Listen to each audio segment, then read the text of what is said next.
I don't really want people to know that I'm on OnlyFans. How much can my teleco see? They might even predict your next. That is how fun it is. They are collecting everything, and they can even predict potentially when you will visit it again. We have people on the dark web, which we might get into later, who are called child predators. They are basically, pedophiles. So imagine you wake up to seeing your child Naked. I'm on these marketplaces. I can see, for example, a revolver costing 1,000, kidneys. They're selling kidneys for 50,000.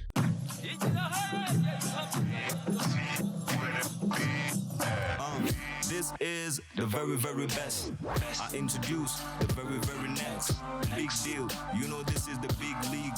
Sanga mumihanda ya chigari make a big fish. Word on the street to akaze. Habari gani mumeze mte.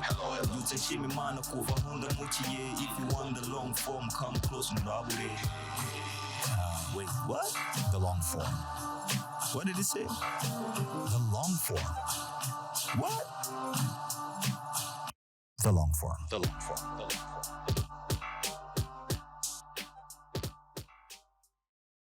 Hello there.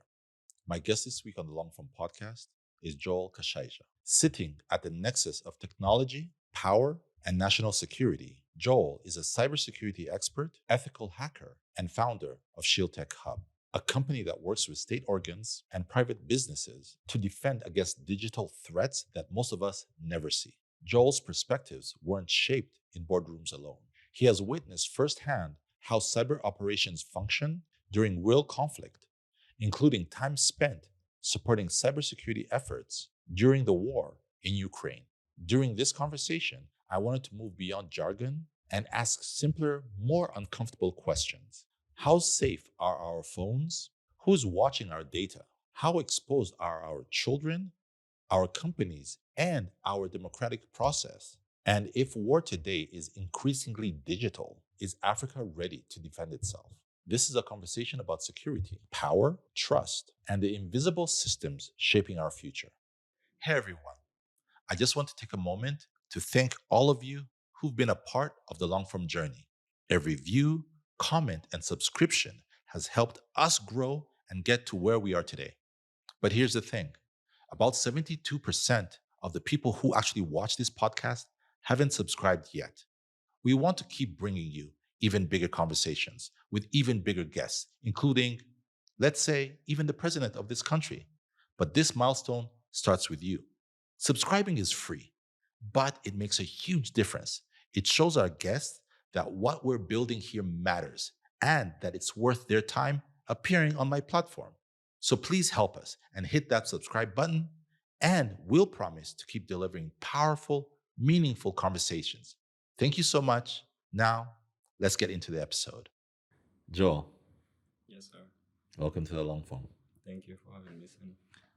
I'm excited to have a conversation with you because I feel like there are so many things that we don't know. We keep talking about tech, we're moving into a digital future. There's 4G, there's AI, there's all these things. And as people, as in what the industries show us are all the positive things of tech, AI, the future, mobile telephones, gaming. But while they're positive things, they're also negative things. And so when I first reached out to you and you kind of explained the whole cybersecurity thing, I immediately thought this is a conversation that needs to go public. This is a conversation that I cannot just have as an individual. I felt that whether it's Rwandans, East Africans, even Africans need to start understanding what the world is like, how dangerous the world is. We already know about, Nigerian hackers and, the Yahoo boys and, people who'd write to you and say, you know what, I am a Nigerian prince or I've won this um, this lottery, but I cannot move the money around. So we know those, but then I felt that maybe there are other things that we don't know. So this is a huge opportunity for me to learn from you. You've been in this sector.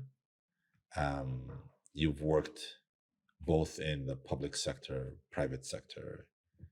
I'm not going to ask you about your client list because probably it's top secret, but hopefully this is a conversation that a lot of people learn from.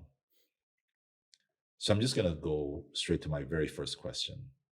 And this is as someone who is the most kind of basic person. Everyone has a mobile phone now, right? So you have,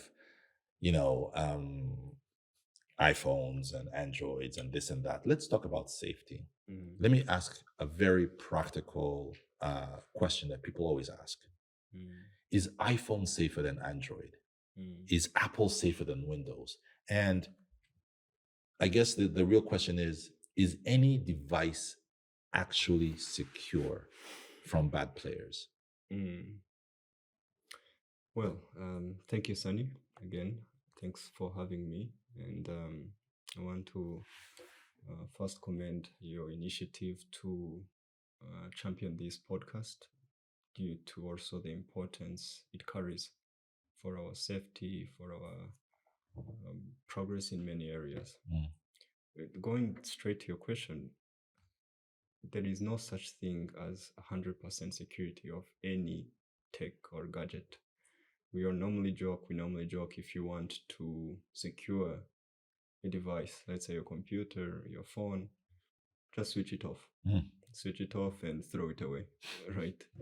Because at any point when it's on and connected to this global medium we call internet, it means it's already vulnerable to a certain entry.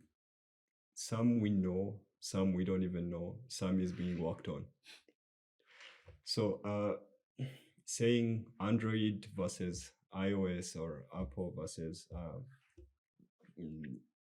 Samsung, they're all equally usable, like secure, and equally vulnerable. Really? Yes. So it just depends who is going against that device. What kind of resources do they have? What kind of time do they have? Right. For example, if it's a basic, we have this term we call novice security researchers or hackers, sometimes called. That is called script kiddies. Script kiddies are people who are just curious, just wanting to, break into things, most of times unethical. And maybe they might find it difficult to break into one device or to another. But if we talk about seasoned security researchers or seasoned ethical hackers, or people like you, pretty much. we Listen, can also talk I know about, just how annoying it is state-sponsored, when, just in the middle of a really interesting conversation on YouTube, an ad appears. These are That frustration is why we've created the long-form Patreon. For just $4 a month, you can enjoy ad-free listening, early access to conversations a full day before they're publicly released, and you're directly supporting the work that we do here. Every episode takes time, research, and sometimes plane tickets. We don't do it for money. We do it because we genuinely believe in sharing stories and conversations that matter. If you want to be part of that journey, you can join the long-form Patreon by scanning the QR code that you can see right now on the screen or using the link in the description. And if membership is too much of an investment, you can still support us by making a one-time donation via our MTN Momo using the code registered under LF Media 95462. Thank you so much for believing in what we do. Right? Do you just click anywhere? Do you just connect to any public Wi-Fi or any connections around you? So the more you're aware, I think the more you are securing this device than the device itself, being secure. let's talk about aware. Okay, so for the average person, I'm sure whether it's me, for example, Yeah. I'm not a banker. I'm not any person of real great wealth. Um, I don't think a state would want to attack me. It would be a waste of time. So, but there are people, like you said, who would be interested in knowing, okay, what is Sunny doing? Actually, I think I got when I first met you, I spoke about how my LinkedIn was hacked, like that. Mm. Like it actually happened as I saw it. I had my LinkedIn, and then I just saw my emails Mm. acting up. Yeah. And today, that LinkedIn does not exist. It seemed like it was a bunch of Brazilians, Mhm. or maybe the IP was in Brazil, and then just in maybe 30 minutes, I just saw my photo was removed. There was a lady, um, the name changed, and they locked me out. Done. Yeah. Like it was the scariest thing, because I said, okay, I don't really use LinkedIn like that, but Mhm. if they could do this to me so quickly, imagine what they could do with my bank, Mhm. right? Because now we do a lot of e-banking. Yeah. What could they do with my Momo? What could they do with the things that I actually care about? Yeah. Um, so, as a normal person, maybe my threat level is not state. Mm. Um, as a normal person, how can I m- ensure that I'm not hacked by the beginners? Mm. Here's a question: what are your Uh, secrets worth? I have I And have how far will I you have go more to or less protect them? received similar Every questions day, from tens a lot of of people thousands of hacked credentials for who emails, social media, and other call services are themselves to bought and be a high sold value on the target, dark web, right? For all without malicious, victims right? suspecting a Because of thing. what maybe If you're like they me might and think desire are some peace of mind, um, Threat Informant well is for organized you. Built by organizations ShieldTech or Hub, a possibly cybersecurity private. company, Threat But Informant something they is a do dark web that's monitoring online solution tend to that think allows you to search the deep web for hidden that markets, detect your these leaked data, criminal and react organizations, before right, any damage or is done. And here is the best part: it's state-sponsored available for government agencies, hackers and businesses, however and many more. individuals like myself. Some It's people simple. If your maybe data is out there, think Threat it's more of Informant something like will let you know. extraterrestrial So take or control of your digital safety some today and alien scan the QR looking, code that you can see on your organization. screen, But at the end of the or day, they're click the people, link in the right? description to sign And why yourself am I and saying your so? entire Is organization as up. much as Sunny You could cannot think protect yourself if you that don't he's know you're not under a threat. high Get value Threat Informant target, today. but Sunny knows high value targets, right? Mm, So in other words, initially Sunny might not be the the end goal, mm, the end objective, but through Sunny, they might access, right, some other high value maybe targets here. mm, The ministers. Long form here, you have had the success of speaking with a lot of important figures.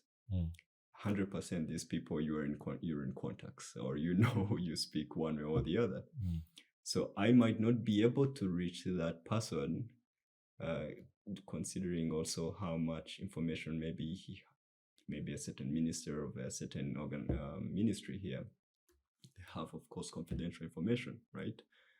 But I may not be able to reach that minister directly because also there's some defensive measures he has in place, right? He has maybe a different phone, maybe he's trained, he has teams that are monitoring his, space. But I know maybe through Sunny, I might get to that minister. mm, So I don't really necessarily say I am not, because I am not, maybe I don't have nine figures in my bank account, I'm not a high value target. mm, You can as much as be a value target as long as there is a strategy behind it. mm, Now, when I talk about defensive measures, I'm not even talking about defensive measures for the script kiddies only. I'm talking about how can you make it harder for not only, because if you hit at the top, you have most likely already covered the bottom the bottom problems. So I'm looking at how can you make it so difficult for even these kind of organizations. So how do I make it difficult? Yes, this is where we're getting into now. As much as we tend to think that most cyber incidents, let's say your LinkedIn incident, have no clue if it was a basic person or a well-organized groups. We tend to think normally it has to be some cutting-edge technology they have used. We tend to think they have maybe deployed some malware on your systems, but maybe you clicked on a link you were not supposed to click. Maybe you just you connected to a network somewhere in the coffee shop, and someone was watching that public network, right? And if time allows, maybe we can go through that. And so it goes back to the basic stuff, really. Do you have maybe MFA? When we talk about MFA, it's multi-factor authentication, right? It means you're just adding a layer of security on top of your passwords protected platforms, LinkedIn. I'm certain, I don't know if you had that in place that time. Probably not. I doubt whether I have it even now. Yes. So does that protect you 100%? No. But at least it makes it a little bit harder, right? Not for a novice or a young person to just take over your account. Are you even aware about cybersecurity in the first place? People, as much as we think we are tech literates now, we just don't know the bads and the negative side of these networks we are using. Do you maybe take some time to maybe research by yourself, maybe on the internet, what's going on with the digital infrastructures, like how they're evolving? Do you think before you do anything, or how much do you share when people ask you, maybe if someone calls you asking you for some of your personal information, do you take a moment and step back and say, okay, why is this person asking me this information? I mean, to touch on that, I remember a couple of years ago, someone called me. Yeah. And I don't know how they found my number. They're like, and they told me, oh, your child has at school has gotten sick and he's been taken to the hospital. Now, when I heard that, of course, my heart first sunk. But then I asked myself, I was like, wait, but my child is like 3 months old at that time. My firstborn was 3 months. And there was no way he was in school. So I'm like, I did not think that was a negative player. I thought that, I was like, maybe someone has called the wrong number. So then I started getting concerned. Like, so what exactly is the problem? Are you sure? I did not think that this was a bad actor. Yeah. Right. And actually, even just the other day, someone called me on WhatsApp. Yeah. And it was a number, I think it was a number from Uganda. And they told me, in our community, we have this WhatsApp group. And somehow, I don't know how he was asking me about a meeting in the community, but it did not, I was like, what are you talking about? I mean, again, I'm not thinking this is a negative player. I was thinking this is someone who's confused. So, and then I like to think that I'm obviously slightly tech literate. Now that, the long form is out there and my email is public, especially the commercial one, I'm starting to get a lot of emails from people and saying, oh, we want to partner with you, and I'm like, this does not make sense. The other day I got one from Red Bull. Mm-hmm. I said, "Oh, there's no way in hell There's no, that the Red Bull wants to, yeah. to." But so I'm getting all these things, but then somehow my naivete, because I'm still thinking the world is nice. The Mm. world is. Yeah. I'm not seeing the world as threatening. And I think that's the larger problem, is that we don't actually fundamentally understand that there are bad actors. Yes. So even beyond the reading, because no one's going to read, we already have enough. We don't have the time to do the research. Yes. So maybe based off of the fact that we are not going to do the research, we're not going to go and find out what is really happening out there. For normal people at the basic level, so you've said two-factor authentication.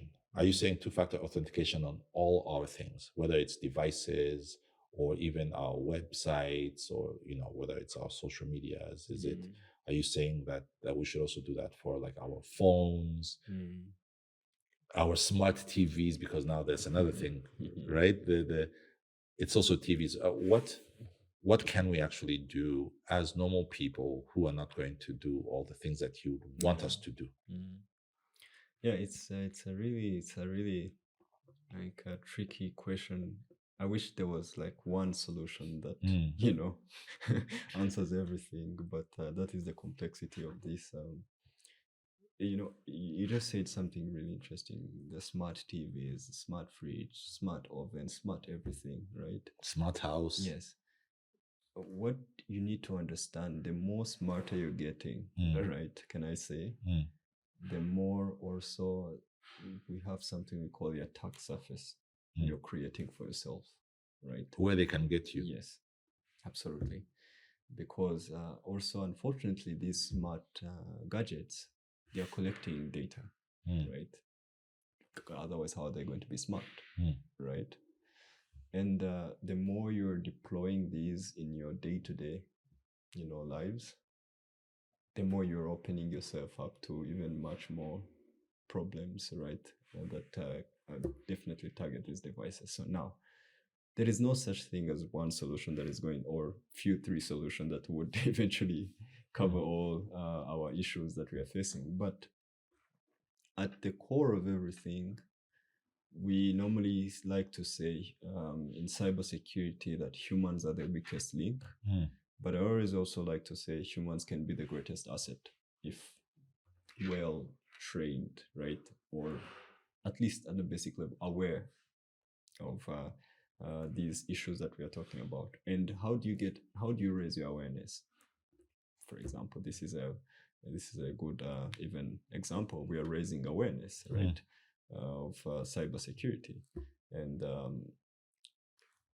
looking at or listening to this podcast, I'm sure there will be a lot of lessons learned for any individual who will be following you on this podcast. But again, talking about the technical measures such as the MFA that we just said,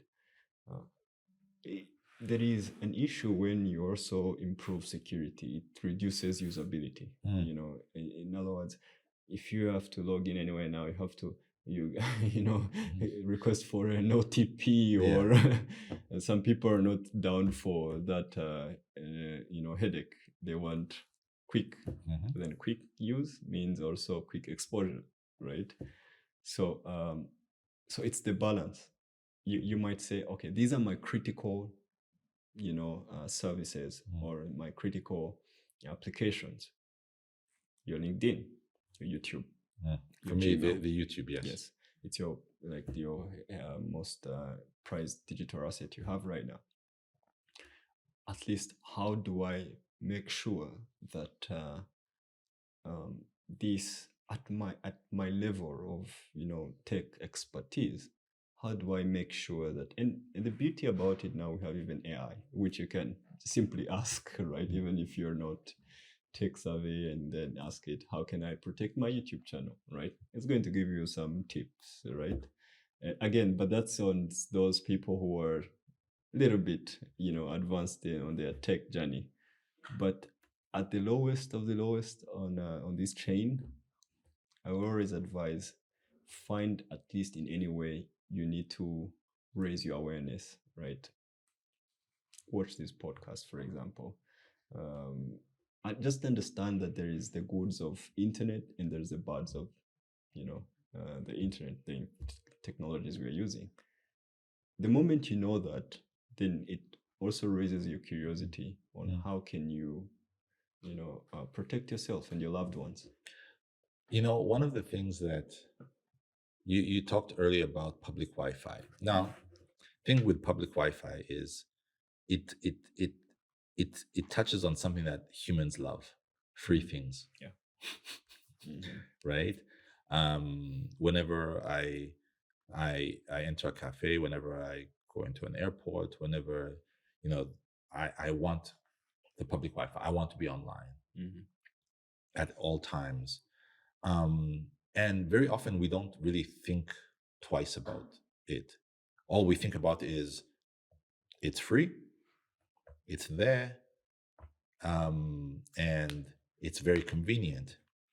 So let me ask you, when I connect my device onto a public Wi-Fi platform, who is actually in the room with me? Who is seeing what what websites I'm logging into? Who's actually seeing the transactions I'm making? And I guess the biggest question is, what is the single biggest mistake that people make when they're using public Wi-Fi? Should they even be using it? First question is, who is able to see? Yes. Technically, two people are able to see what you are doing on a public Wi-Fi. Right? And when you say seeing, what do you actually mean? Seeing means they can see the traffic, right? For example, what sites are you visiting? What data are you transmitting? Your passwords, credit card data. Wow. Your PII. What's that? PII, it's a personal identifiable information. It could be your public IP address, right? It could be your any data that I can see and identify that this is Sunny, right? So that's what we call a PII. And these are the prime kind of data we want to protect when we are trying to secure, people, right? Because understand something, Sunny. Data, we normally hear data is a new fuel, right? Countries, organizations, researchers, individuals are spending billions just to mine it, right? To get data. To get this data. With data gives more or less at the ground level, gives you intelligence, right? Or it gives you information, right? It gives information about certain things, right? Information grants you intelligence, right? Now, with intelligence, at a certain level, you have power, right? Now, with power, of course, comes the great responsibilities. How are you going to use it, right? Are you going to use that information you got for maybe destructive purposes, right? You want to maybe put Sunny in any bad situation.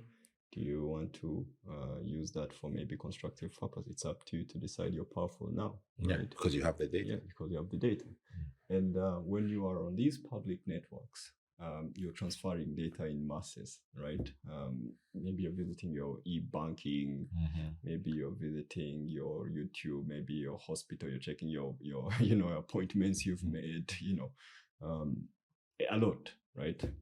So two people can view very well what you're doing when you're on that public network. And the first one is who owns that public Wi-Fi, right? So if it's the airport, it's... Yes, but even a threat actor can create one easily. I can go ahead and create a public network for you and you can connect. So you don't even know what is authentic and what's not. You don't know if this network you're connecting to belongs to the airport really, or it's just a rogue. Wait.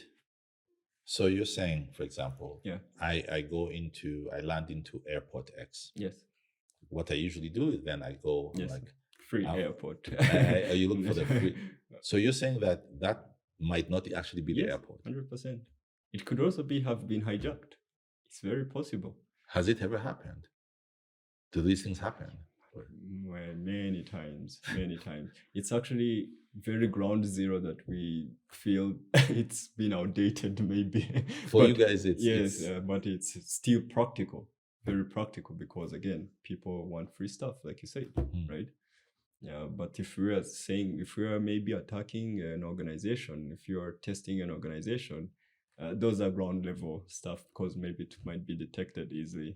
This is not our network. Do you ever, maybe as Joel, do you ever use free Wi-Fi?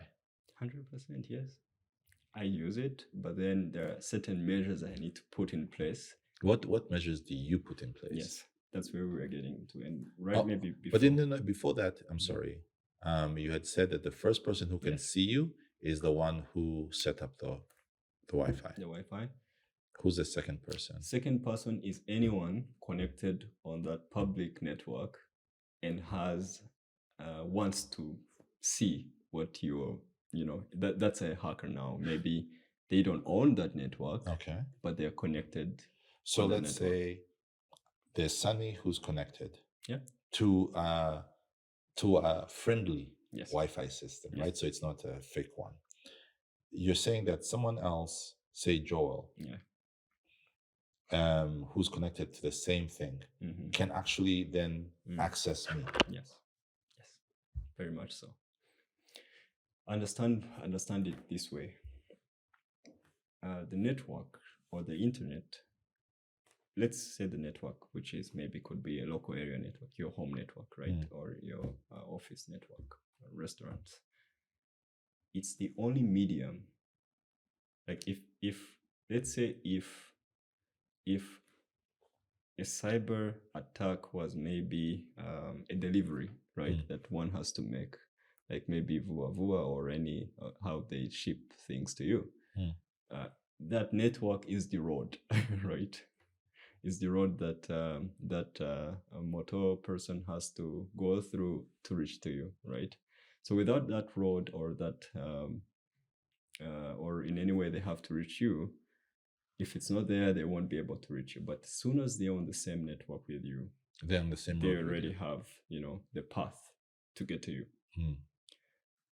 Now, from the network, it's the internet. Internet is the global, medium where people in Asia can access Sunny, where people in North Korea can access North America, because there are fiber cables running under the sea, connecting our worlds and enabling us to share data, but also sharing a lot of things.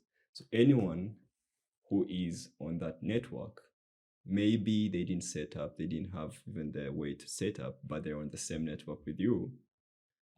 If they have ill intentions and they have right tools and skills, they can view your data.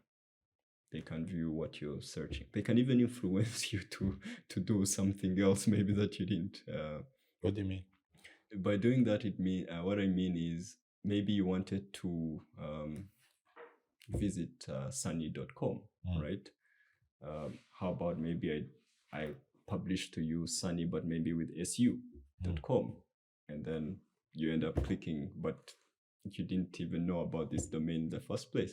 How about I actually bombard you with a lot of misinformation just to, because as soon as we wake up in the morning, we check our phones, right?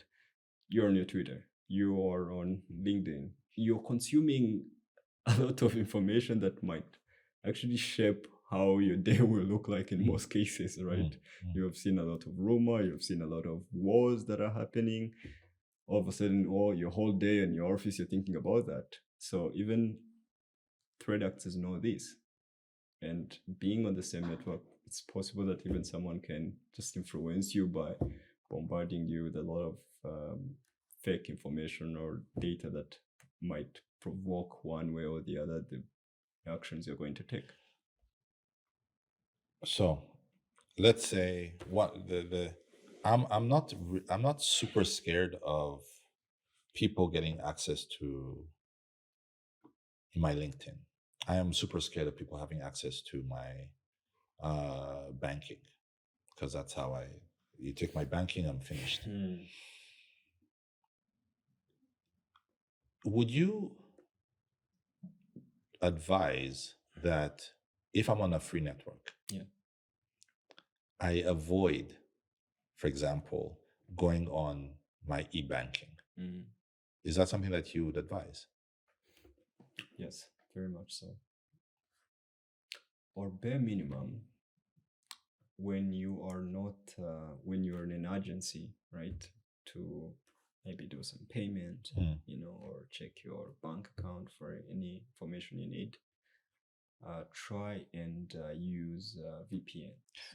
Actually, that was the next question I was going to ask you about VPNs. I hear VPN, and sometimes the marketing around them, I guess, sometimes they're like, it sounds like they're calling them almost digital bodyguards.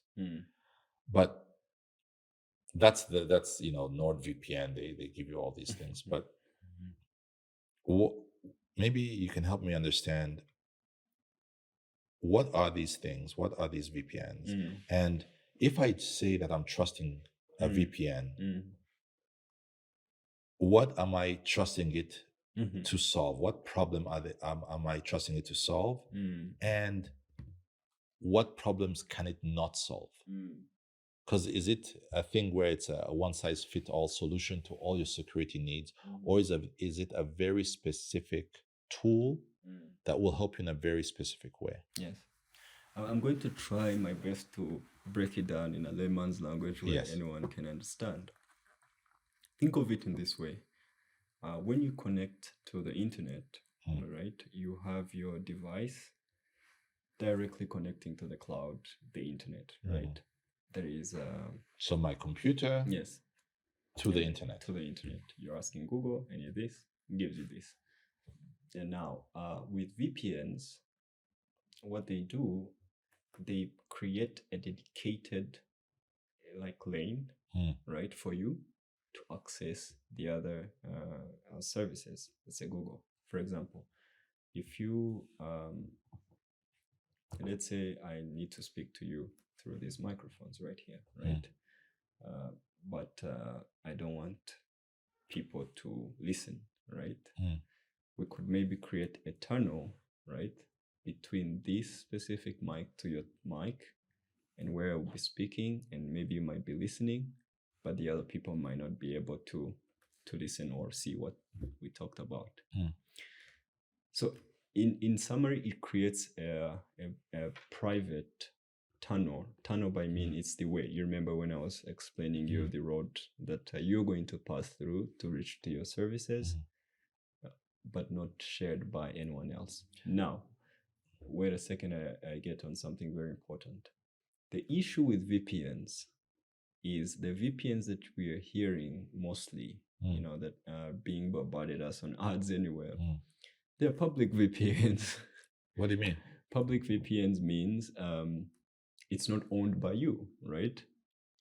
It's an organization called NordVPN, Express, SAF, etc. Bear. Yes, and they're giving you not necessarily you're dedicated. It means someone else might connect to NordVPN and all of a sudden be on the same lane as you because they are serving it to the public. Right? So maybe help me understand this VPN again. I just want to, and I'm going to see if I got it the right way. Yes. So there's Sunny. I write a request. What is the long form to Google? Yes. Then Google answers. So are you saying that a VPN is almost like a middleman, where I ask Google, But then Google does not send the information back straight to me. It sends it to the middleman. And the middleman then sends it to me. And then Google thinks that it's talking to the middleman. Is that pretty much what it is? Yeah. There are a lot of types of VPNs, right? For example, what you were almost getting into is what we call proxies, like some server or in like Asia, yes, for example.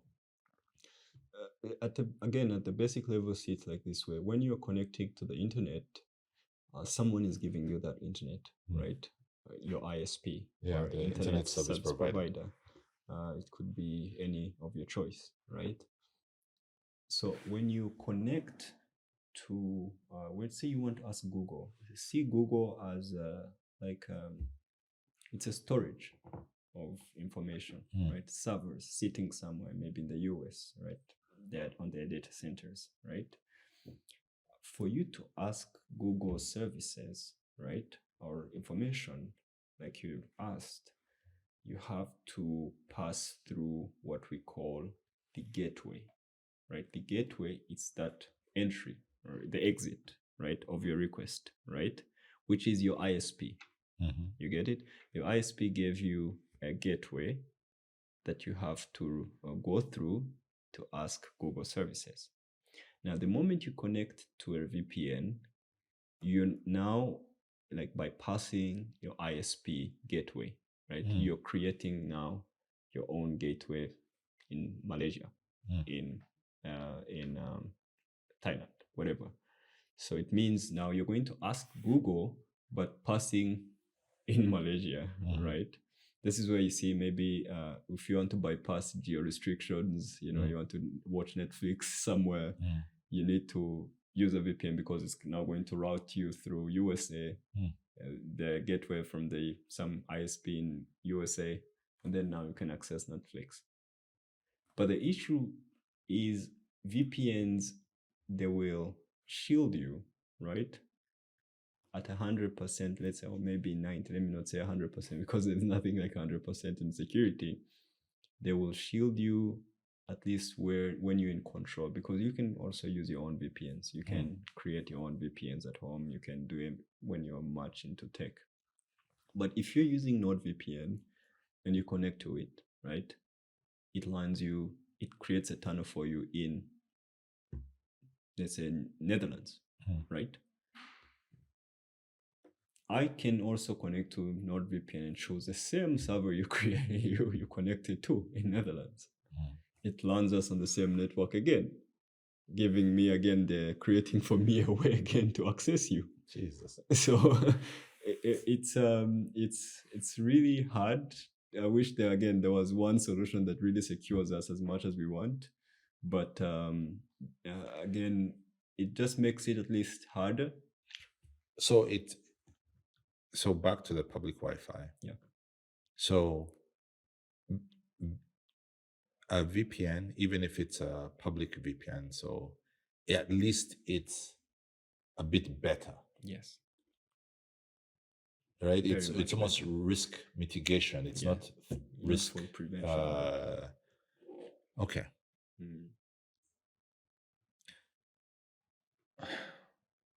It's actually crazy. It almost sounds like you have to be almost hyper vigilant. I agree. Hyper vigilant. Let's talk about. Okay, so you've pretty much told me that a Wi-Fi, free Wi-Fi is it's a dangerous place to play in.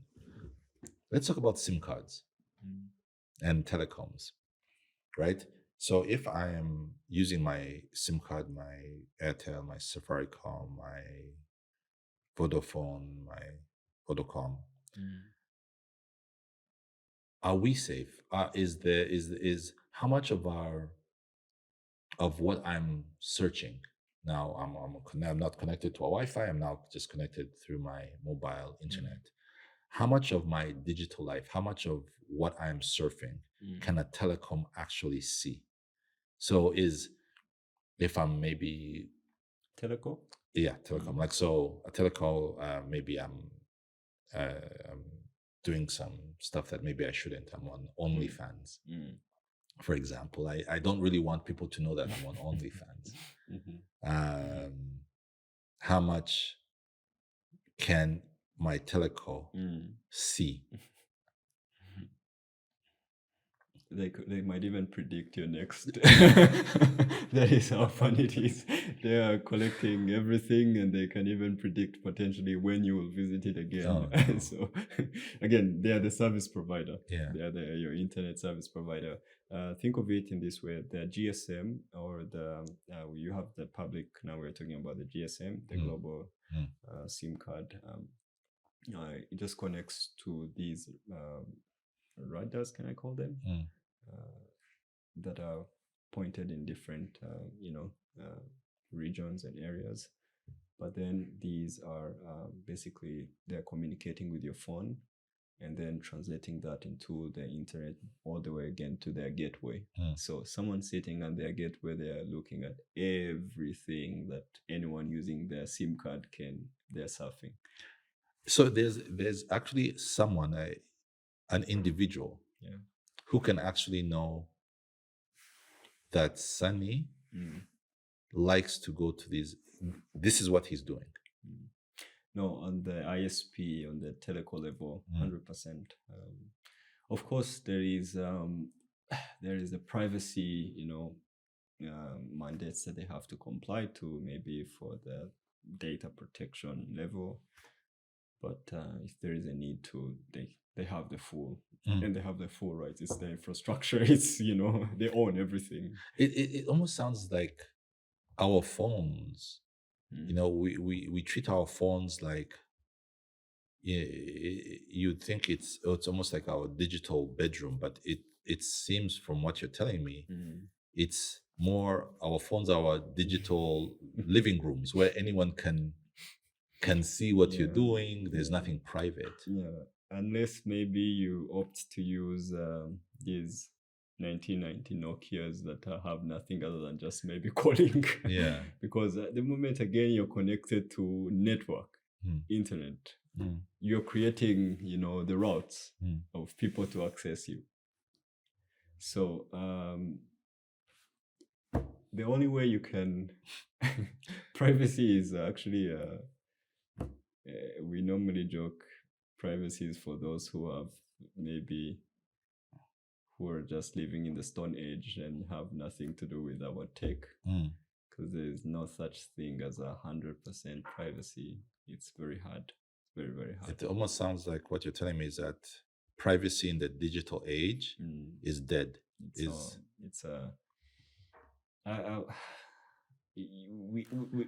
depends on who do you want to be private from. If you want to be private, maybe from malicious people, at a degree you can be, right?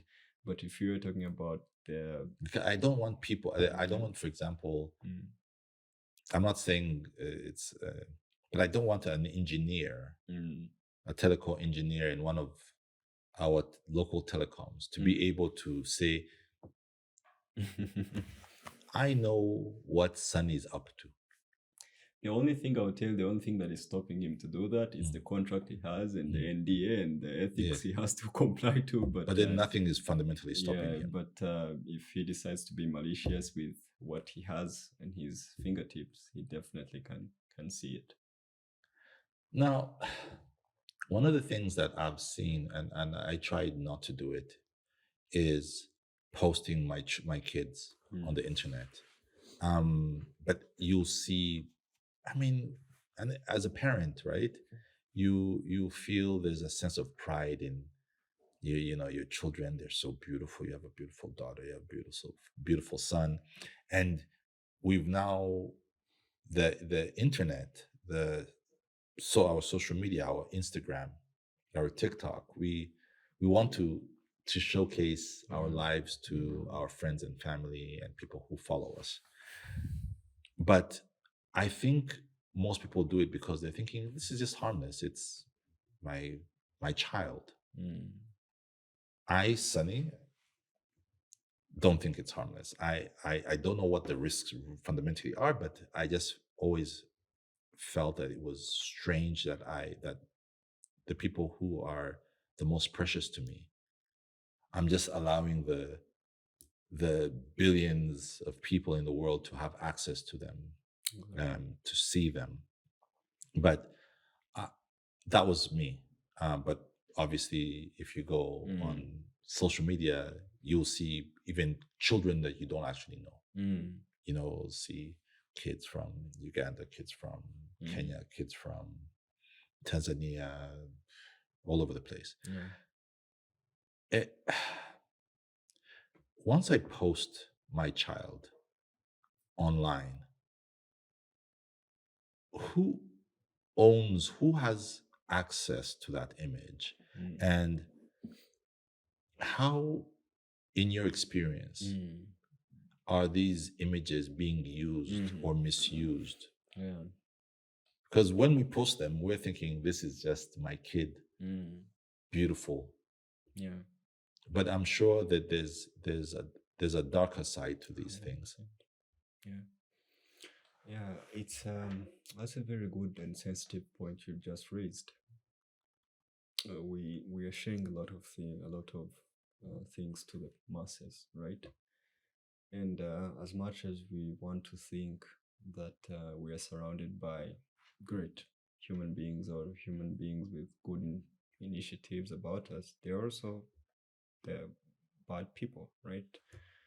And as soon as, to answer your question first, who has access? You have already opened it to the public, again, to the internet, as we started by explaining. Everyone, 6 billion people could potentially see that image, right? Out of these billion people, potentially even those with bad intentions might be more, right? Now, what are the risks?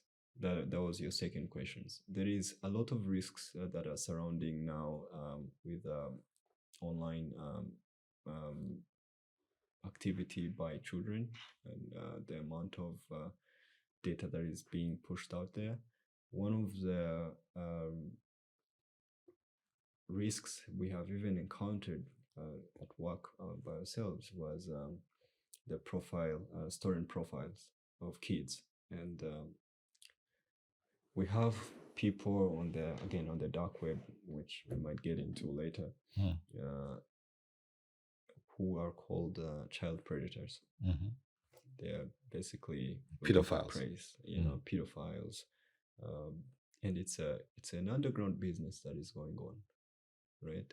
And people are seeing these images, stealing these profiles, putting them on the dark web and now with even these deep fakes, with these AI that can manipulate anything, they're taking these images and then stripping the girls naked and selling it to those people and then receiving money, cash, whatsoever. So imagine you wake up to seeing your child naked body, and even more so, they use even those profiles not only for those malicious intentions, but sometimes they also get back, actually, because now not only are you posting your kids on the internet, but you're also even giving them phones, right? You're also giving them gadgets. They are connected to these smart gadgets that you have at your home. They're going back again to blackmailing these innocent victims, because how is a child going to think now they have their pictures? Or a parent even. So we have had cases, actually, mostly, I think. In Rwanda too? No, not in Rwanda yet.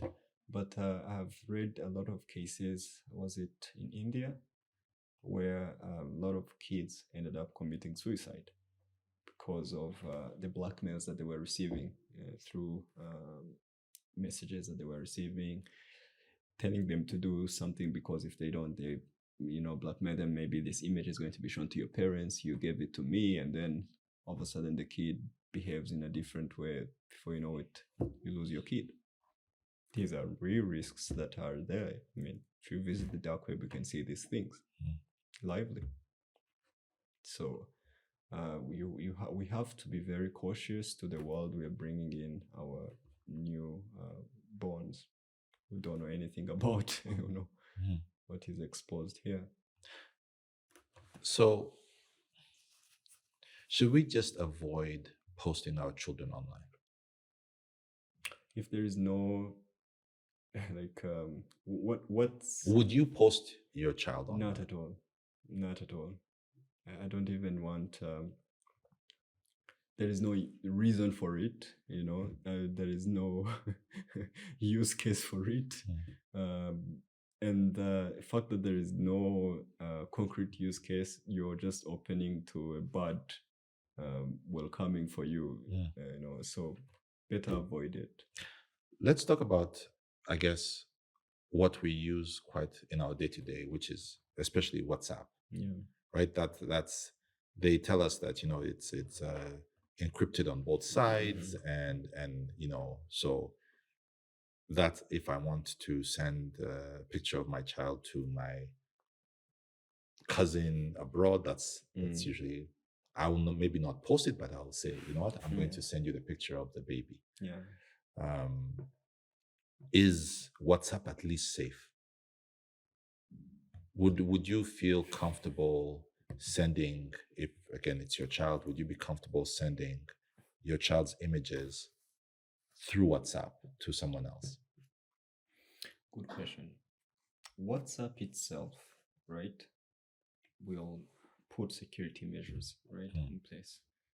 But WhatsApp, that will never guarantee you that actually the person you're sending to, when they say encrypted, it means, again, you remember the network example we were giving.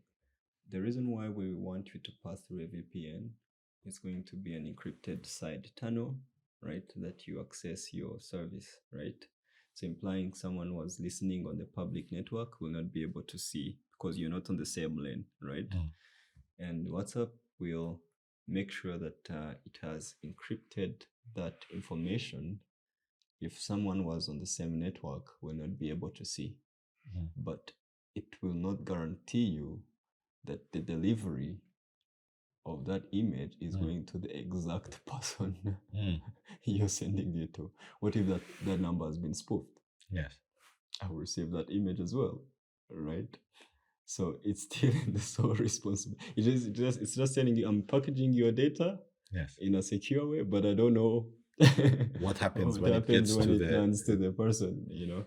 So we are going to send these images 100%, right? We can never say we will never, unless we again shut off everything, and but you have to be extremely vigilant and cautious. Think twice before you do anything on this internet. You earlier you were talking about the dark web. And when you use those words, the dark web, it almost sounds like, a movie villain. These are the bad guys. But sometimes it doesn't even sound real. Yeah. But from what you're telling me, it's a very, very real place. What is the dark web? How does it actually look like? Right? Is it, I never, you hear the word dark web, but you don't really understand, what does this thing look like? Is it actually dark? Is it black? Is it does it what is this dark web, and what is being sold on this dark web? Yes. How are things being transacted? Are ordinary Africans already being, are we on that dark web? Are we part of that, I guess, fundamentally illegal economy? How do I discover that my data is on the dark web? How do I discover that my data is for sale?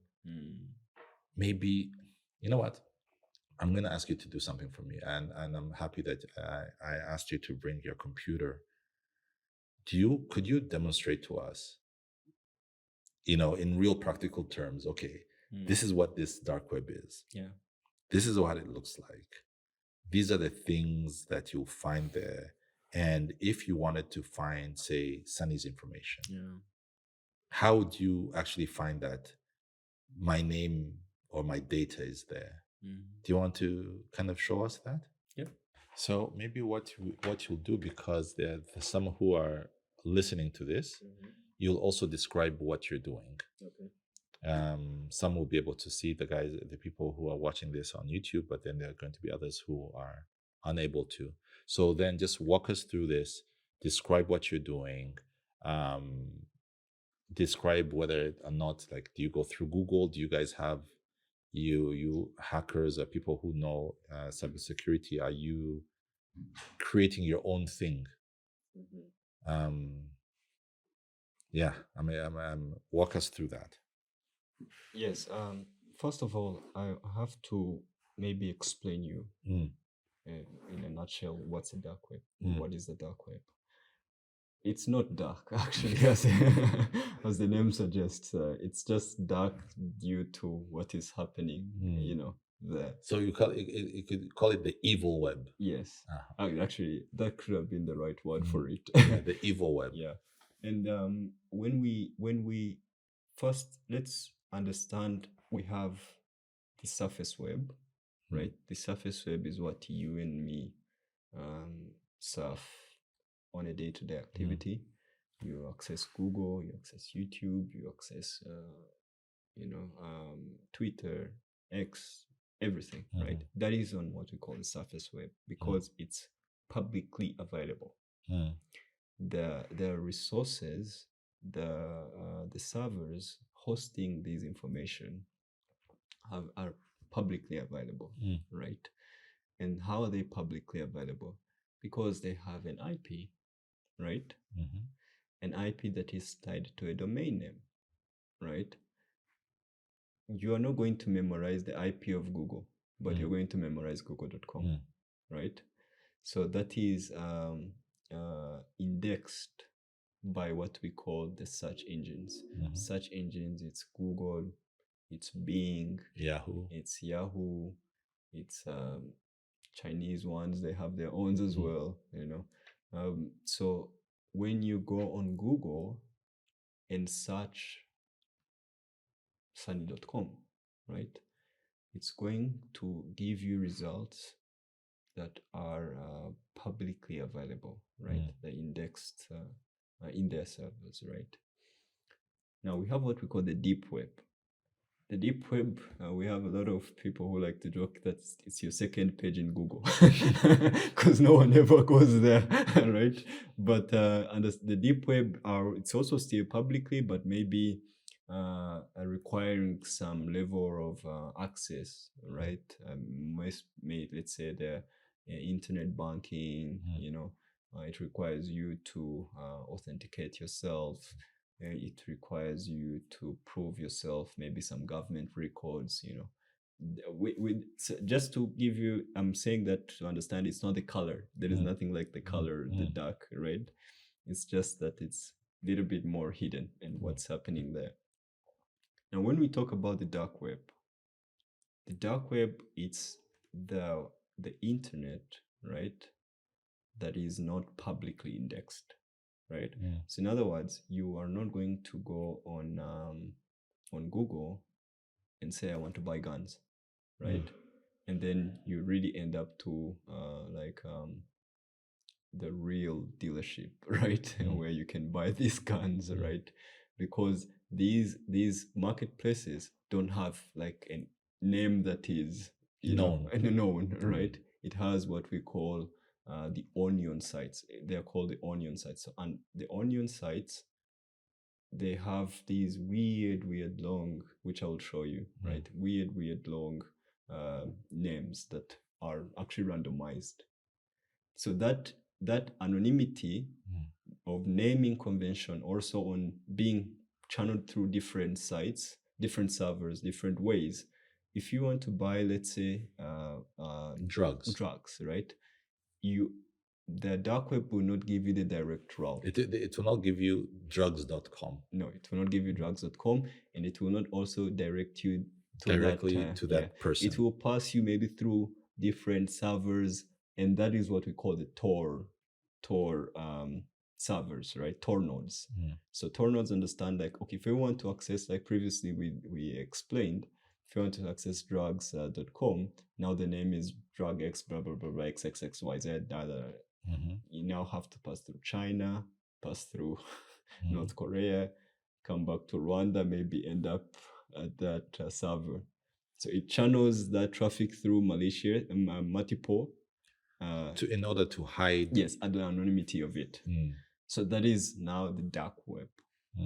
Now, that anonymity, it has allowed a lot of criminals to hide behind this anonymity and sell whatever they want to sell, do whatever they want to do, which I can show you in this live demonstration.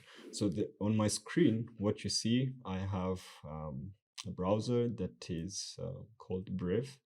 Is that a normal browser, or is it like a browser that is only for it's the cybersecurity people? There are certain things, of course, I've done in the background to enable it to access this. But at the end of the day, there are a lot of softwares that people can use to access this dark web. You just need some certain tools, some certain knowledge. Some certain configurations, and then you can access this. So what you see, it's I have my browser set, and if I do something like google.com, right? Let me search google.com. If you check in my URL, you will see that it's searching with weird URL, and sometimes it's also very slow because of how long it takes to go through all these different yes. So but at google.com is indexed, is public. You will end up seeing it will direct you now to the publicly available after going through like hundreds of servers. Now what we have, we have search engines dedicated for the dark web. Not Google now, right? We are going to have, dedicated search engines that dark web people use, right? People on the dark web use. So we could just maybe search, because now we're on the dark. We are using this browser. Maybe do something like dark web search engines.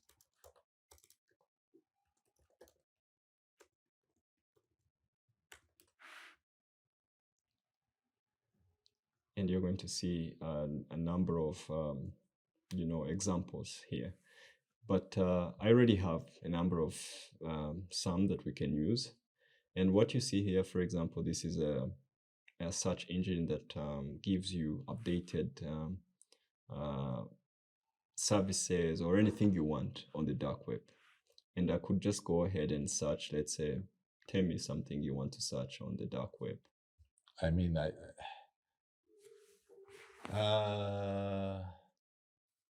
is it something that that has to be like an illegal thing? That's all that is there on the dark web. So a gun. Okay. Let's say maybe gun marketplaces, right? Just do guns here. So I can see already a number of couriers even who are ready to deliver. Wow. On your this one, I think they live in Canada. You can see guns for sale, clone cards, buy documents. So now you see this URL right here. These are more or less like trivialized. You're never going to be able to, to memorize these thousands of characters. But already I'm on these marketplaces. I can see, for example, a revolver costing 1,000, revolver Cobbler 2022. We have a Glock 17, $675 dollars. You can own it by yourself now. Wow. Kidneys, they're selling kidneys for 50,000. Kidneys? Yes. What else is there? Cocaine. So literally, it sounds like, it's just that I don't want us to search it, but probably images of children, images of women, 100%, images of 100%. We also have. I mean, it's It's a breed of everything maybe you have not even thought of. We have what we call the red rooms. What are the red rooms? The red rooms are basically live sceneries of someone being tortured. Wait. So it's not a movie. It's not a movie. And people people pay. to see people see being it. tortured. And sometimes actually their victims are have been the criminals have been paid to do that. Maybe let's say I want to torture Sunny, and I pay these hitmans to go hijack you from your home, and I want to see it live, and I want to even open it to the public so they can pay some crypto or some digital currency and then be able to see it live. All this is on the dark web. And you talk about crypto, and that's how people get paid, right? It's not, you're not going to send money random francs, because that can be tracked.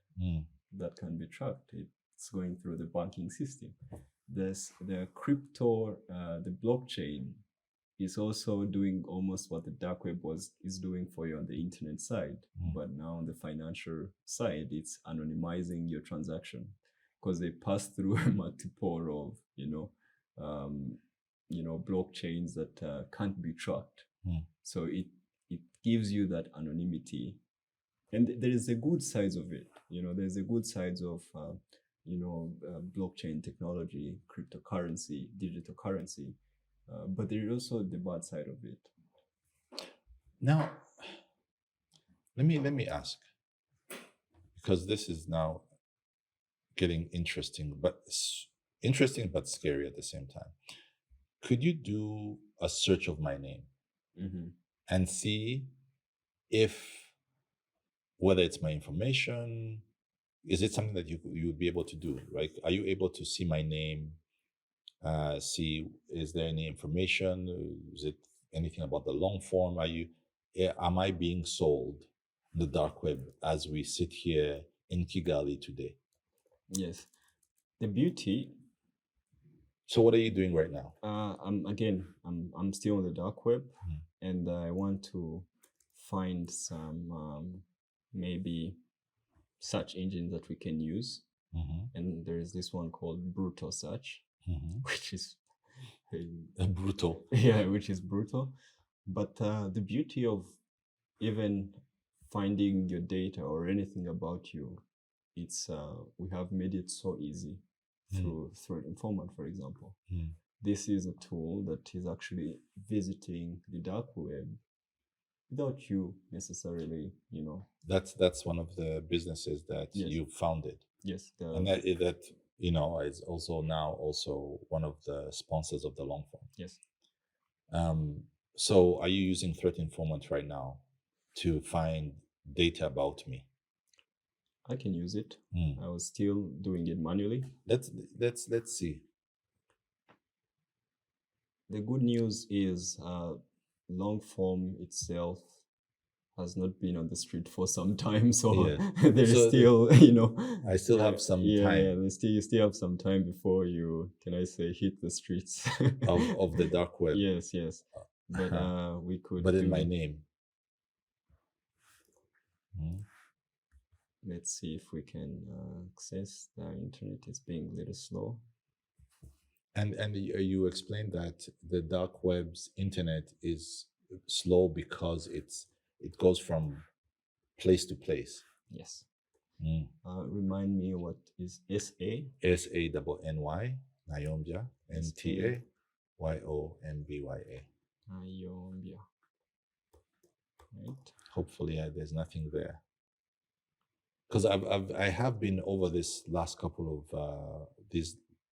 of months, been receiving almost on a daily basis emails asking me to reach out to them. Are you interested in this? Are you interested in that? We want you to do this. And I'm suspicious and lazy at the same time. So I usually don't respond. Are you seeing anything? Yeah, it's we can see, for example, when I search long form podcast, right? I'm already getting some hits on some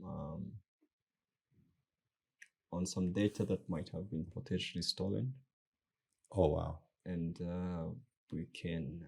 It's pretty slow, but wait a second. Oh my goodness. Already they've stolen my data. Again, we have to verify that, because sometimes it's also not necessarily true, right? Sometimes it's counterfeit. What do you mean? Because again, you see, it's a marketplace, right? Sometimes data that is there is authentic. Mhm. Sometimes it's counterfeit, because even a scammer can go there and Scam and lie that I have this person's that's data, why I give me have this money. person's data, and you end up, of course, if you are a threat actor or novice threat actor, you can pay just to access this information. Could be authentic, could be not. So what we are trying to access right now is through some of the marketplace and see long form. Let's try and see. Okay, now you see what we see here is there is someone who just said on the comment, which again, it has nothing to do with long form of yours, but because it just indexes anything that is long form anywhere long form has been communicated, and I can see why one of the marketplace was flagged is because there was a comment, someone saying, since I access the site mostly via blah blah blah, I don't mind using the long form IPv6. Oh, so that is that is not has nothing to do with you. I was sweating. And of course, we have used the threat informant as well to check if really you are at risk, because I normally it's a common practice. I check people, right? Even I personally communicate with to make sure that You're communicating with. I'm not even exposing myself, and it's like a free service I give to those people, because I want to check if everything is okay as well. So I can search again using the domain here, do something like, is it longform.com? No, it's sunnynayombia.com. Okay. Yombia.com, right? Like it's SANNY Nayombia NTA YOMBYA.com, right? Nayombia. Yeah, 0 results. Congrats. Fantastic. Yeah. Good job, team. So until now. And I think that's the issue, right? Is that today, at this very moment, I'm not being bought or sold. Yeah. Tomorrow, I might be bought and sold. 100%. So it's never-ending, eternal vigilance. 100%. That's because if we do, let's say, think of any domain that you want, can we do maybe, let's do X, right? X.com.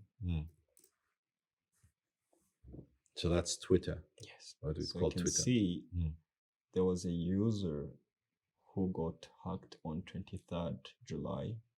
A user from Actually, Rwanda? many of them. In Rwanda?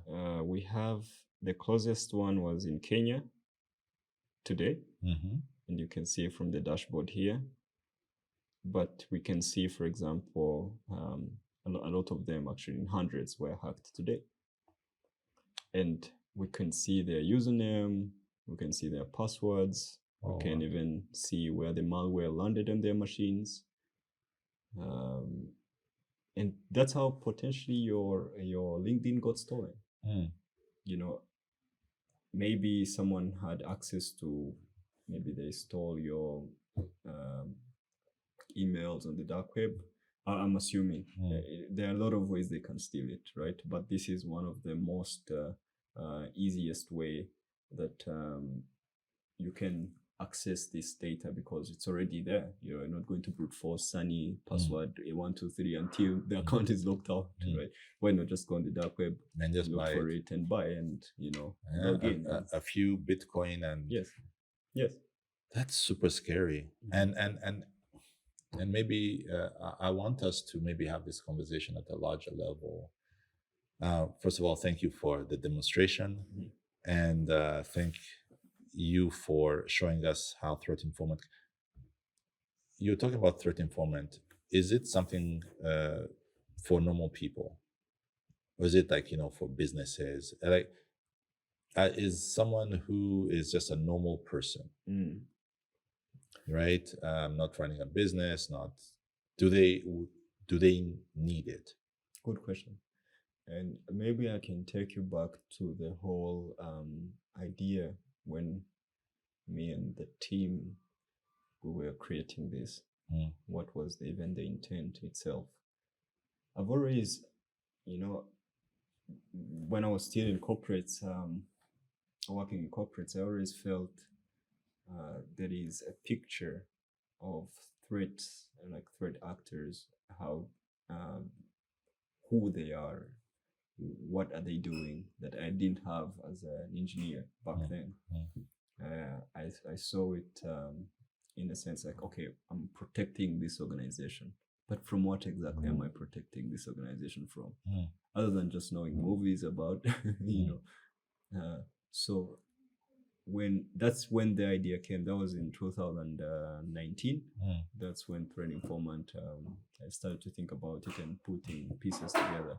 So we are still working on a platform, on a product that not only really informs you, right, about hacking and your data, but it's actually tapping into the element of with these threat actors that is a very dangerous place from a defensive side. Allow me to explain. Because what we forget as human beings is that we have habits, right? There is a way Sunny uses his technology that is different from Joel, right? There is a way Sunny uses his internet, right? Different from how I use it. And the same applies to the threat actors. There is a threat actor in China. There's a threat actor in the US. There's a threat actor in Rwanda. These people actually do things differently, right? They have their different approach.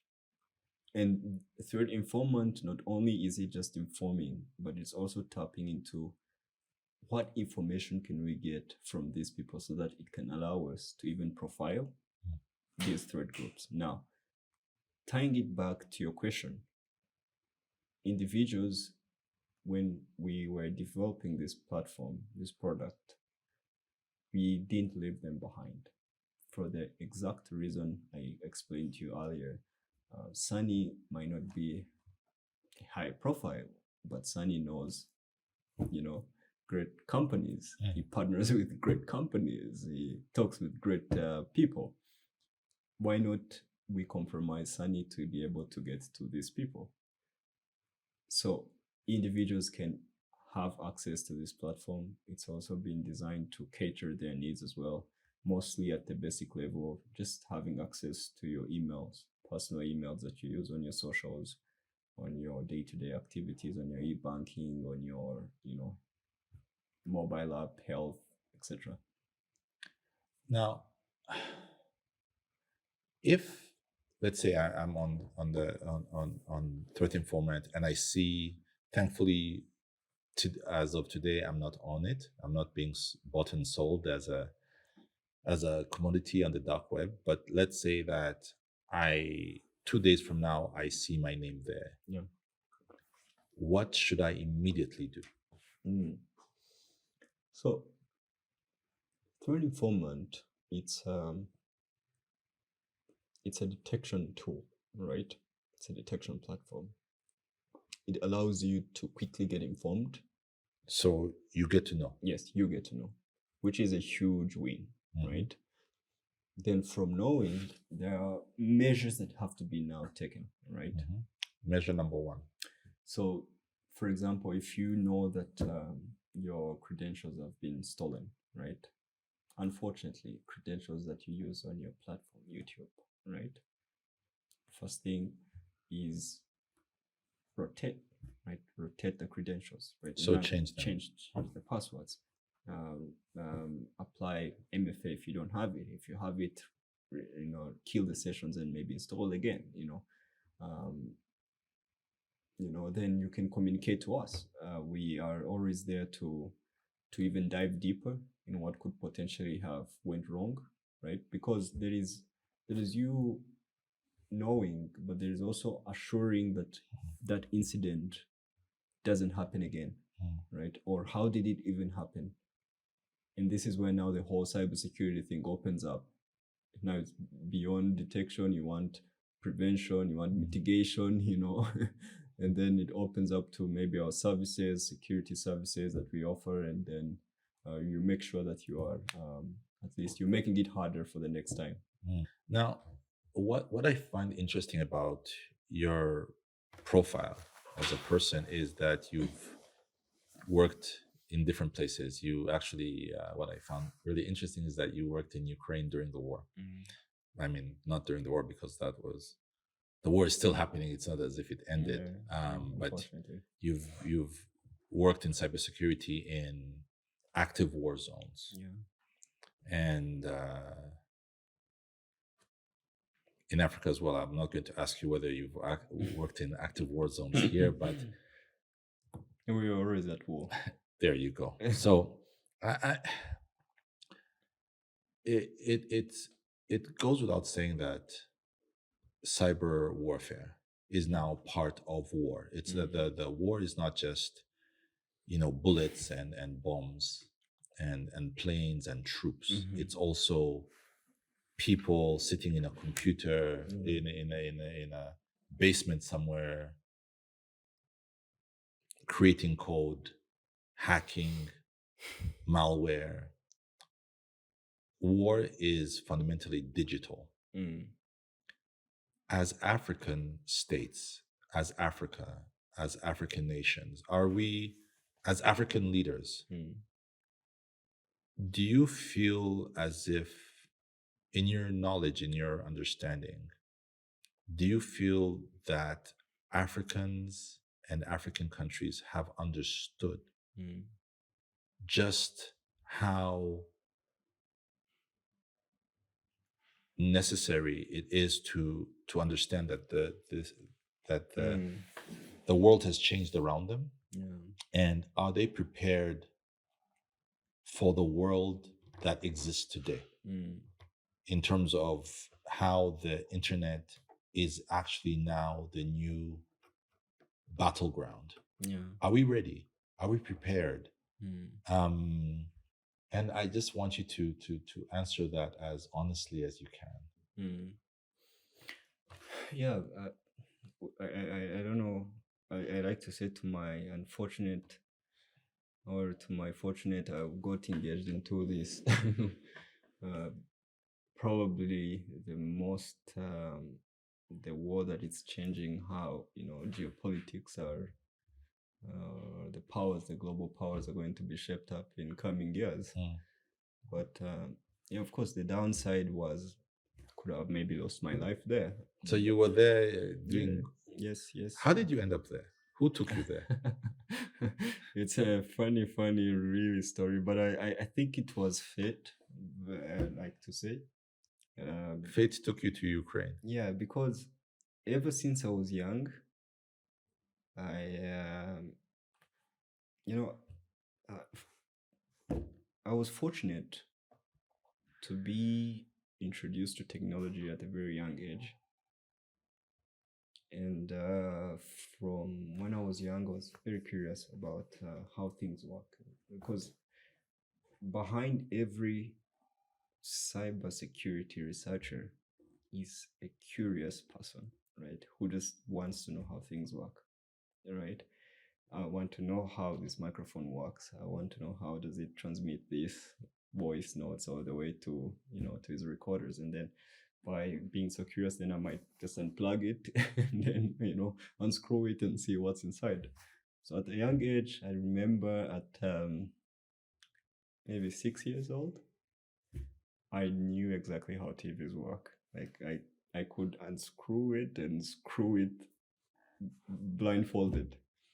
And I because I was very curious to see how am I watching these images, how are they coming to my, So, and I remember when I was in high school, when we finished, I think O level, this break you get. Yeah, I took my first internship, and that was around, I think, 2009, and it was a tech internship I took.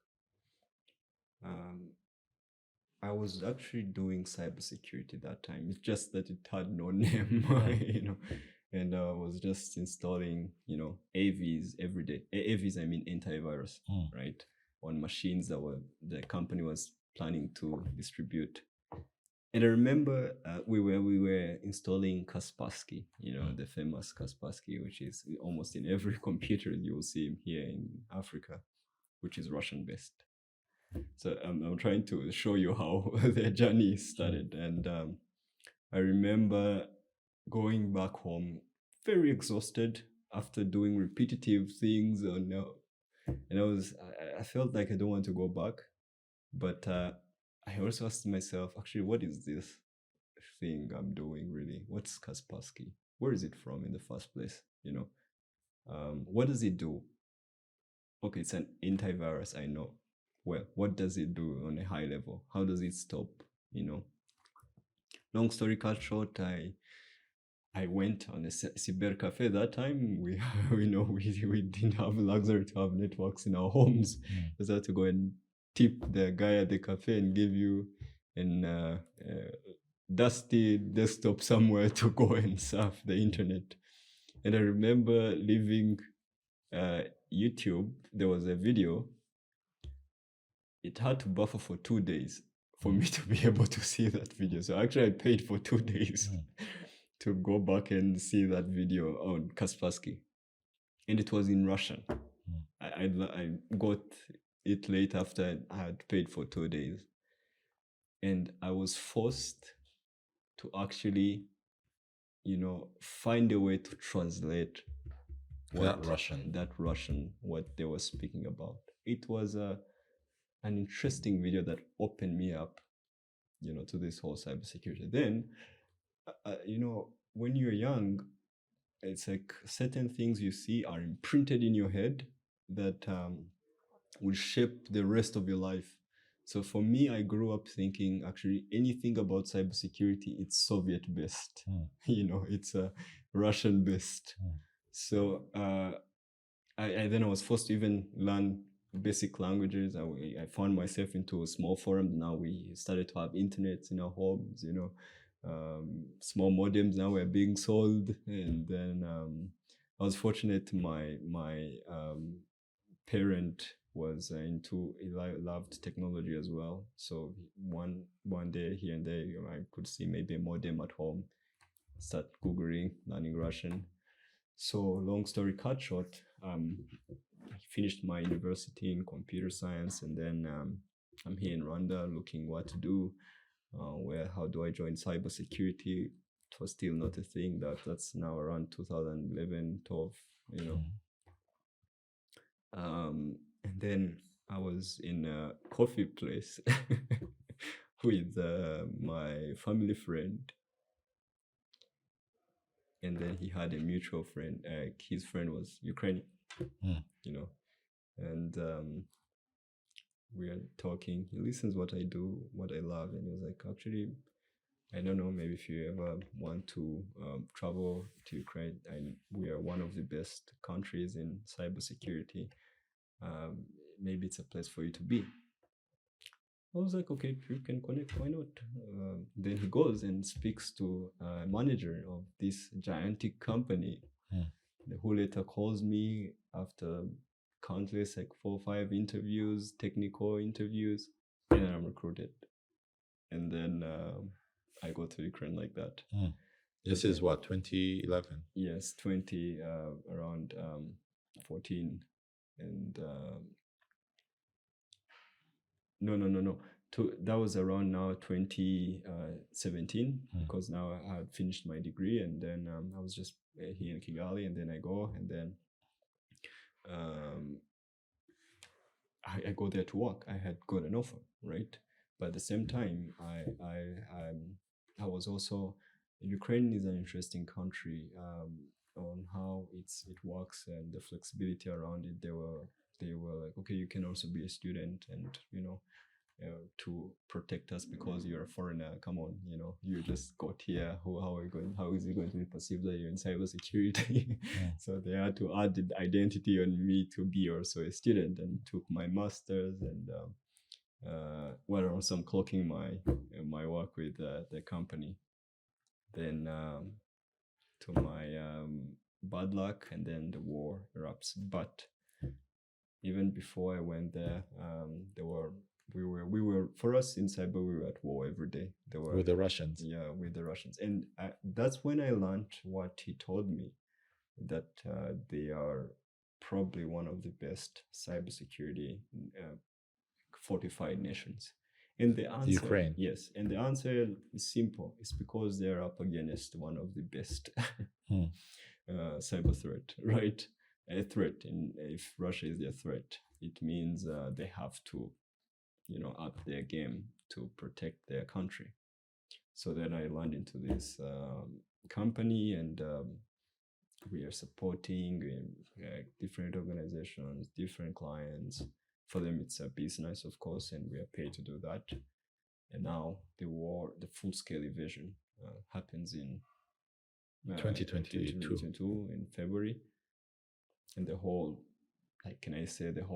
corporate business shifts to how can we save the country, because we don't know how disastrous or insane cyber attacks can be. We tend to feel people want your money, people want your data, people want to disrupt your service. But when a country is at war, what matters to the adversary is how many lives can I take? How many lives can I take of my enemy, right? Because by that I'll be the last man standing, and I'll tell my story. I'll win the war, in other words, right? So they will use everything possible to enable them that. And we saw incidents against hospitals, for example. What do you mean? Like what incidences like? Yes, I was explaining you, for example, some of the incidences we had to respond to, like against hospitals, right? Turning off ICUs. Oh, wow. I mean, hundreds of lives were lost, right? On the battlefield itself, because I told you, it starts with your data, right? Your data gives me information gives me intelligence gives me power, right? If I know how many of your troops are in this area, I don't care how many tanks you have on the battlefield. I have a certain age, right?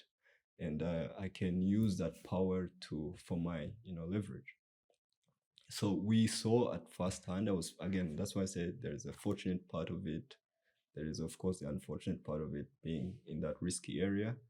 But the fortunate part of it, I was lucky to see really what is at stake. Yes, what is at stake?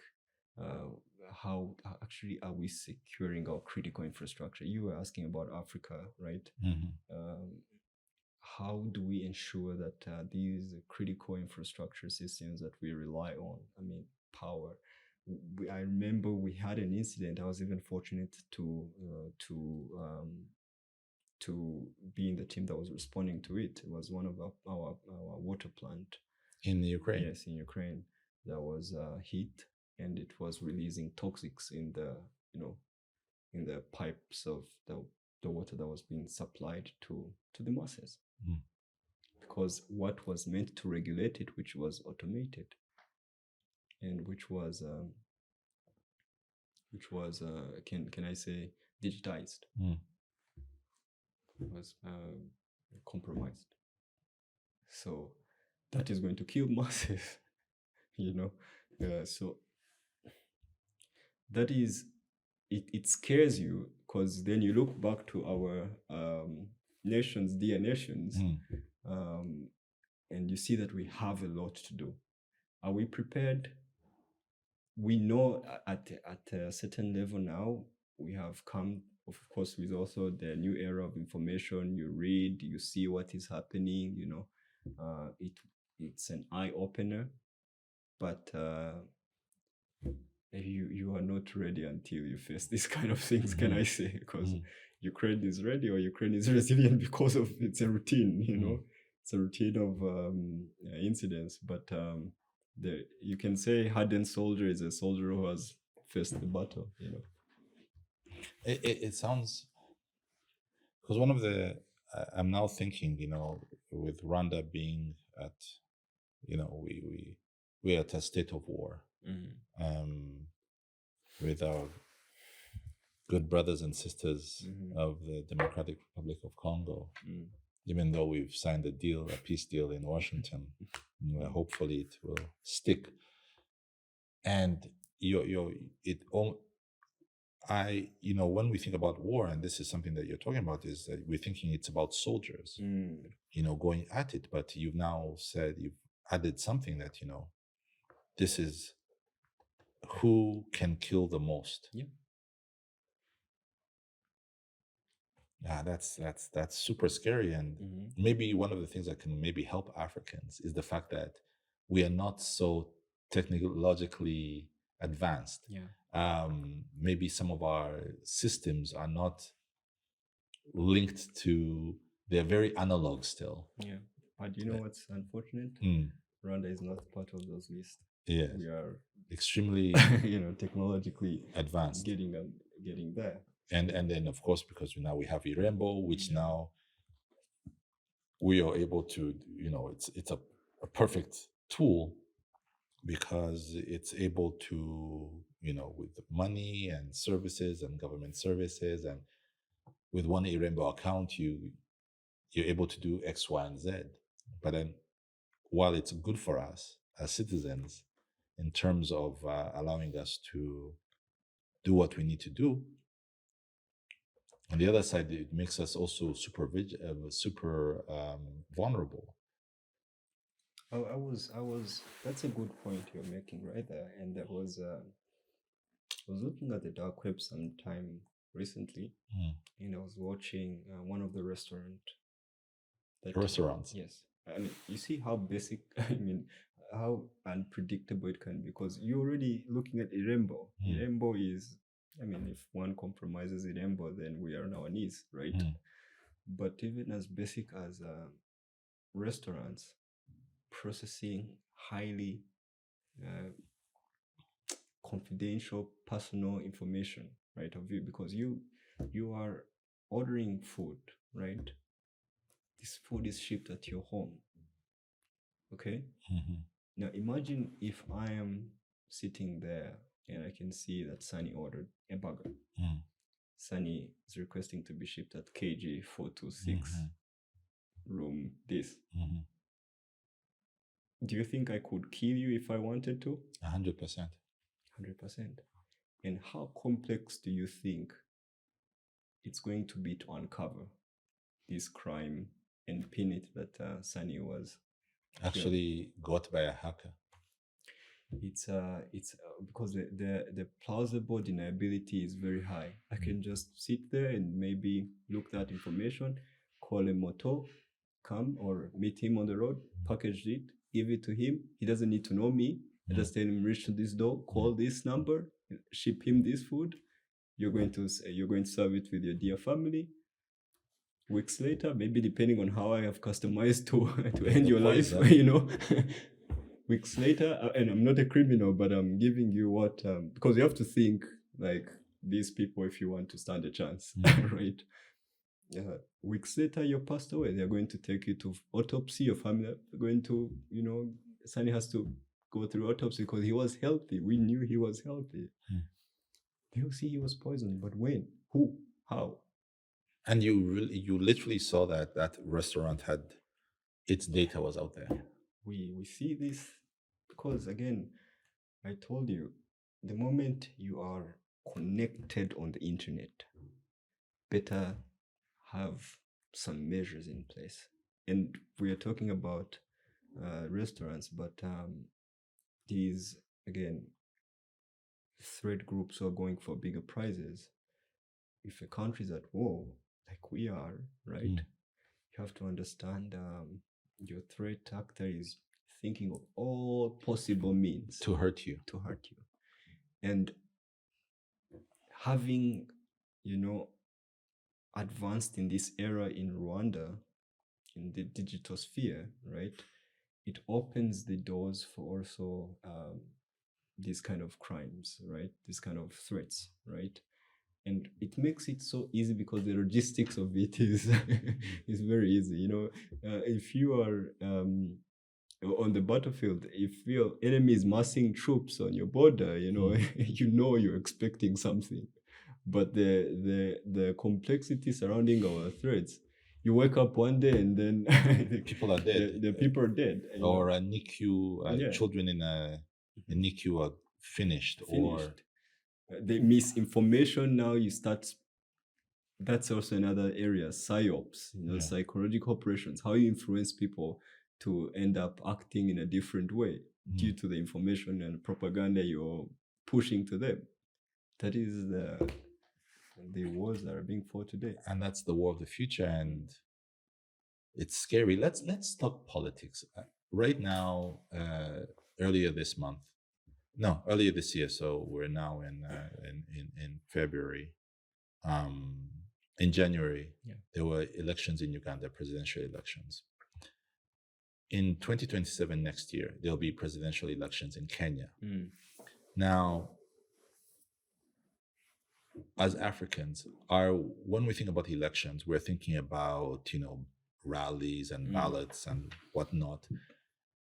While maybe in the actual sense, what we should be worrying about is not necessarily whether we voted properly, but rather, are there these invisible digital forces that can destroy our democratic will? Absolutely.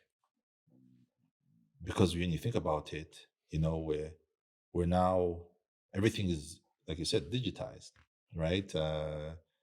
You vote electronically. Not only do you vote electronically, okay, in Rwanda we don't vote electronically, we still have a piece of paper, but then the results are collected somewhere and then sent to a central server. And this is becoming normal. Do you think that there might come a time, or there's maybe a time that has already existed, where votes, elections are stolen, not necessarily stolen the way they used to be stolen. Back in the day, they would be stolen by ballots and they would maybe burn some ballots, or they would add some ballots. But then do you think that, and usually sometimes even the ballots were stolen by internal players. So if I'm in the opposition, good old days. Good old days. Where they call it vote rigging. But are you worried that we're coming to a time where we won't even, none of our local players will even know that it's been rigged, where someone else will come and say, because of my own geopolitical interests, I want this person to win. Someone in South Korea, someone in North Korea, someone in Asia, someone in Lagos says, I'm tired of the RPF. They're getting in my way. Let me attack their very democracy. Yeah. We've heard those stories about, Russian interference in US elections. Yeah. I think those were stories because they were not able to show that Trump won or lost There's because of the nothing to show, Russians, actually. or there's nothing to show. Mm. But do you see that happening here? The example you gave is, I would say it's also good old days, even stealing that in that way. Hmm. Now, the era we're in right now, I'm not going to steal these elections, but I'm going to influence Sunny Hmm. to actually vote the other way. Huh. Tell me Because how. Sunny, by nature, he has become more or less a tech vigilante, or tech person surrounded by smart everything, influenced by, what he sees in the morning, what he consumes during the day. And that's exactly what potentially from our cyber field we believe, and actually with factor evidence that might have happened with the Donald Trump elections back in the time. Because to attack a system, it's hard, but to attack a human being, it's easy. And that's where we enter into the psyops, the psychological operations, right? And imagine if you are to wake up every day and seeing thousands of maybe tweets about how bad The country is. As much as you are patriotic, you know the truth. You start thinking. Yeah, you start to think about it. You start thinking about it, and maybe now even with the use of artificial intelligence, a country of maybe hundreds of people can automate an operation that you might think it's billions of people attacking this country. It's just few people, because the level at which automation is getting with artificial intelligence. So not only can they steal if there is a need, right? They have conducted a cyber operation, but even much easier, they are influencing people to think in a different way, to operate in a different way, to see things in a different way, which eventually, even you without knowing, you start to act. I know. Imagine if you were to wake up and say, this dear politician who you envision to be great, and you see maybe information that you believe is true. A sex tape, or a scandal one way or the other. Maybe he's corrupt, he's sending funds to these other countries. You're going to lose trust, right? Are you going to vote for that leader? Of course not. Of course not. Before you know it, your third actor has influenced your nation to go the other way, eventually landing him what he wanted. This is the world we're living in today. Especially young people, who are many, right? Who also lack the understanding, or they don't have the luxury to sieve up information. Or rather, they actually, now you're seeing a situation where it's not even about sieving. You have an avalanche of information. Absolutely. And you don't even have the mental bandwidth to say this is good, this is bad. Everything you're consuming. Yeah. So you have people. I think there was an incident in South Sudan. I don't remember, but riots broke out of some false information that was springing on their Twitter, and then people grabbed what they could grab nearby, and then went to... I think it was about something about Muslims and yes, pork. Exactly. Yeah, you remember. So that's an example of how a country can get into chaos immediately. Just and due to a simple thing. So now it gets me thinking about, what happened in Uganda was that the government just shut down during the just before the election. Yeah. Just shut down the internet Mm. and said, you know what, the internet, as we all know, is a huge tool Mm. of employment. It's if you have positive actors, the internet is a very good thing. Mm. But the government said, for national security, Yeah. we're going to shut this thing down. Mm. There's going to be a huge cost, huge reputational cost, huge business cost, Yeah. huge loss of productivity, but we need to do this. Mm. Do you think that was a good idea? Well, the moment you are at that point where you need to maybe execute such move, it means something is terribly maybe not okay. You have lost control of it, right? Because of course there is also a lot that is being hurt, right? The service delivery, but it's also risk analysis, right? It's a nation that will sit and say like, okay, from those threats I told you, what if something just breaks out and spreads into these millions of youth? What chaos is it going to bring to us? Can we have avoided it one way or the other? Maybe we have an issue of people complaining. There is no internet. I can't access my Facebook, my Google, but it could have been worse that people are losing lives. Because at the core of everything, what is most important is human safety, right?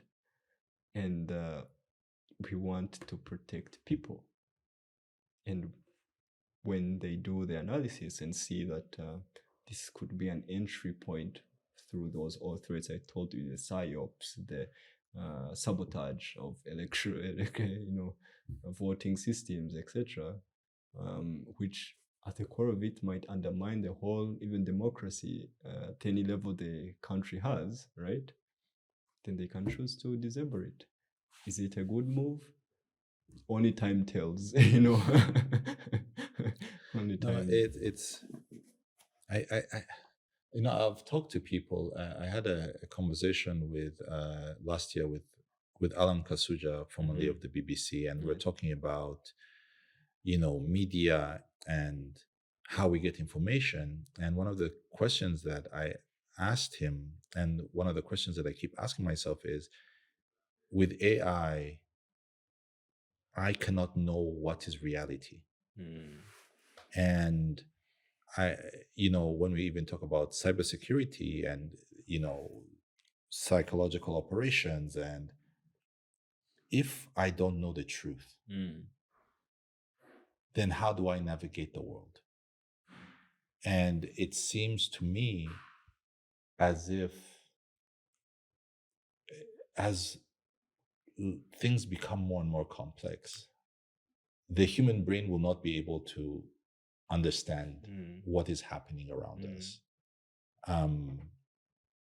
Maybe we need to do what you had said earlier and maybe go back to our Nokia 3310s. Consider that maybe. Because you're saying something, and you said something about warfare and how warfare is not the way we think it is, right? And you gave an example of what you saw in Ukraine, which is, as long as the enemy can cause death, that is a win.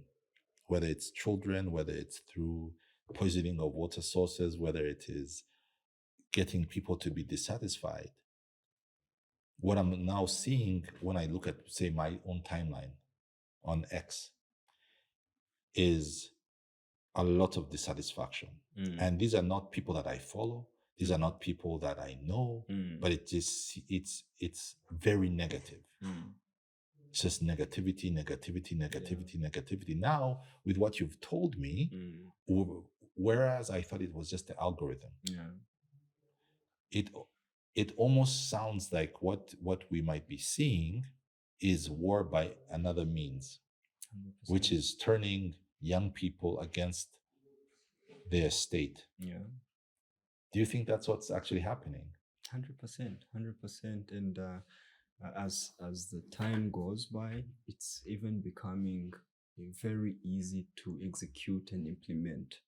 You mentioned this revolution of AI, artificial intelligence, the level of maturity it's gaining, right? It's almost becoming impossible to, be able for a rookie person, even an experienced person, to be able, because,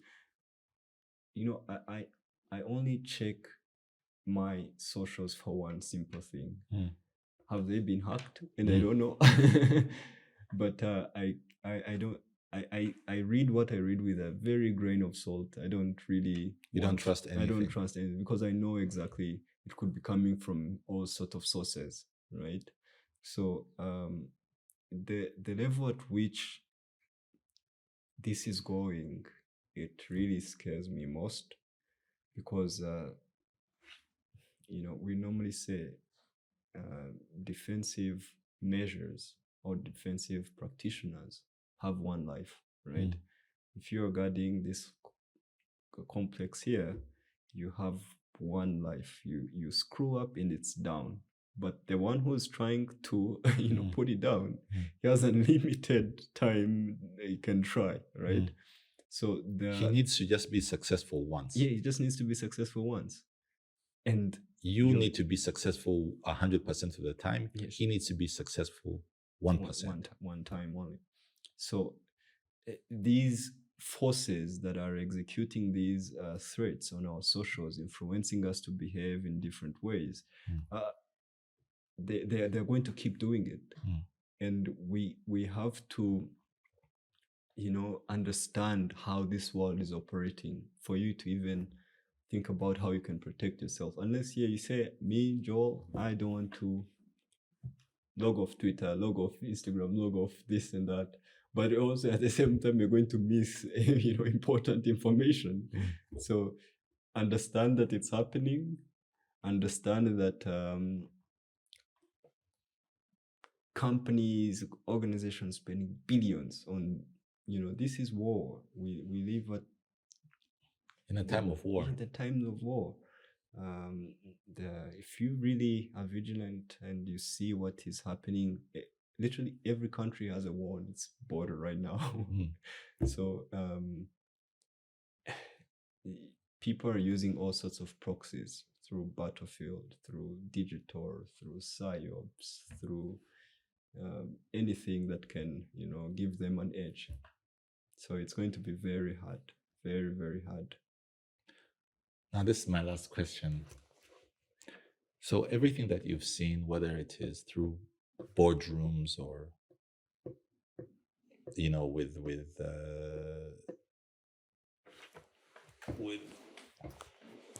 things in business and making sure that people are not stealing people's money, to actually cyber warfare where you're trying to stop people from losing their lives.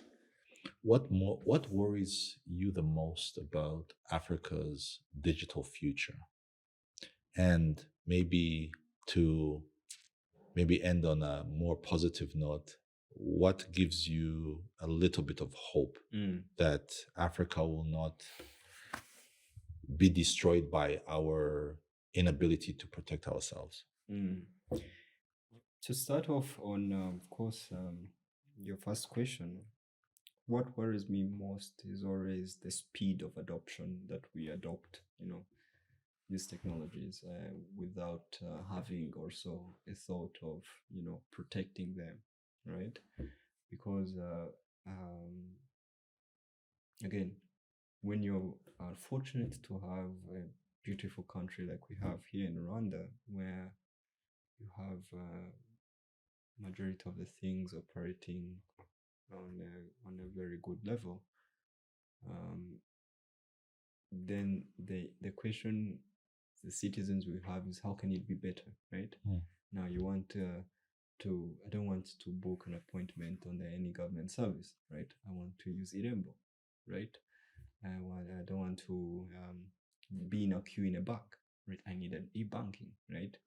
I don't want to go and book an appointment with my doctor. I want to be able to send him my illness, my records, my everything let him even remotely talk to me? And that is the questions like on our level here in Rwanda we're asking ourselves. I think you have seen once when maybe the internet is down, the whole Twitter goes ablaze.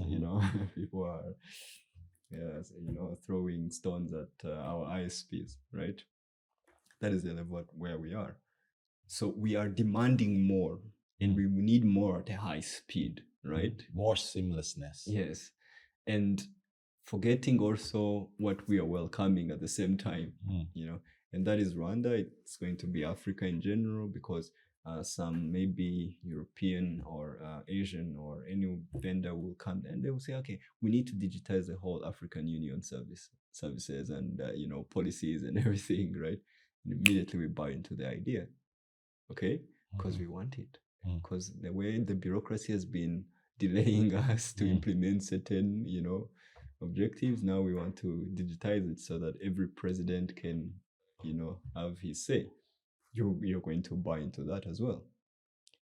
That's a basic example, but forgetting also the sovereignty of you're losing the integrity, the sovereignty of your information. Because when we are saying about security, there is how is a country independent? A country is independent, of course, when it can operate autonomously. It has the territorial integrity, right? Someone has to cross to your border with permission, right? So the same should apply on the digital space. What is independence when you don't know who is who is accessing your information, what they're using it for? I think you've had a lot of I don't know if there are rumors or right, the African Union was bugged sometime by the back. Chinese. I don't know if it's true or not, but would it be a surprise? Absolutely not, right? Because this is the era we're in. People are spending billions to access data, So it worries me a lot when I see the pace is not, parallelly to the security. Yeah, which it's most going to be the case anywhere. People want quick service than they want, safe service. Yeah, safe service. So now, is there hope? Hope, 100%. There is hope as well. When you see the beauty about globalization is also we are getting to be able to access. We are not short of information now, like back in the times where people were in their huts and were just being told what to do with lack of even access to what is going on. The beauty with this globalization now is, unless you choose not to really get informed, right?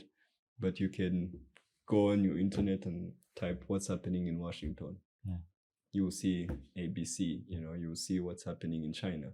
And that informs you, which also equips you with power, like what we were talking about. But also there is an uprise of entrepreneurs like me and other African entrepreneurs who are looking to solve our that problem. Yeah, that problem, which, the moment you outsource your security problem, are you even secure? Now it's, you have already lost it. Think about if you say, as a nation, I want USA to protect us, and you tell them, come build your bases here. Our army is done. We rely on you. So it means the whole point of security is finished. And then one day Donald Trump comes up and says, cuts the whole funding, and you're back to the reality. So that is the point where that also gets me to be optimistic when I see, even here in Rwanda, the advancement in this sector, the collaboration between our entities, how they formed, how they facilitate, also the private sector in this, because some people feel cybersecurity is just for, the government and the army, but no, it's for everyone. It's everyone deserves security. So I'm more than optimistic than I'm worried, actually. But we have a lot to do. to ensure that our future generations can, can have a peaceful time digitally, can I say? Well, you've certainly given me a lot to ponder. Joel, thank you so much for joining me on the long form. I hope that your message will go out there. Be more careful. As much as you can, avoid public Wi-Fi. Understand that what we think is private is not necessarily private. And understand that the world is full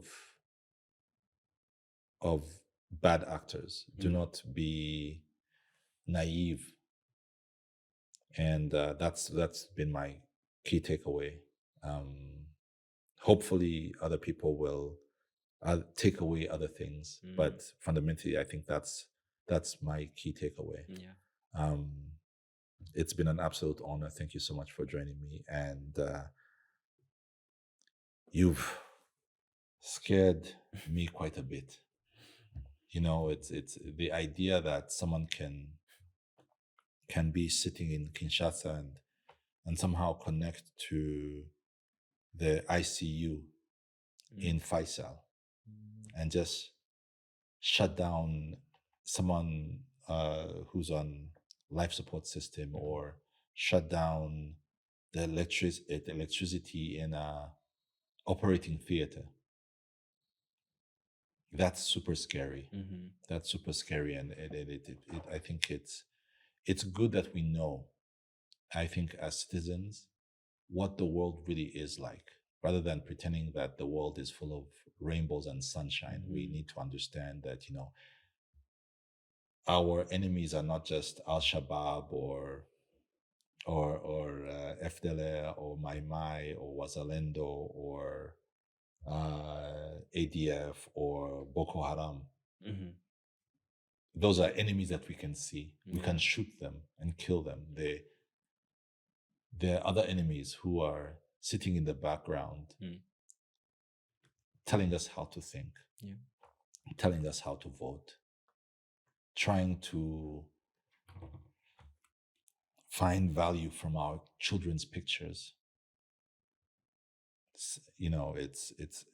I think this is probably one of my most important conversations.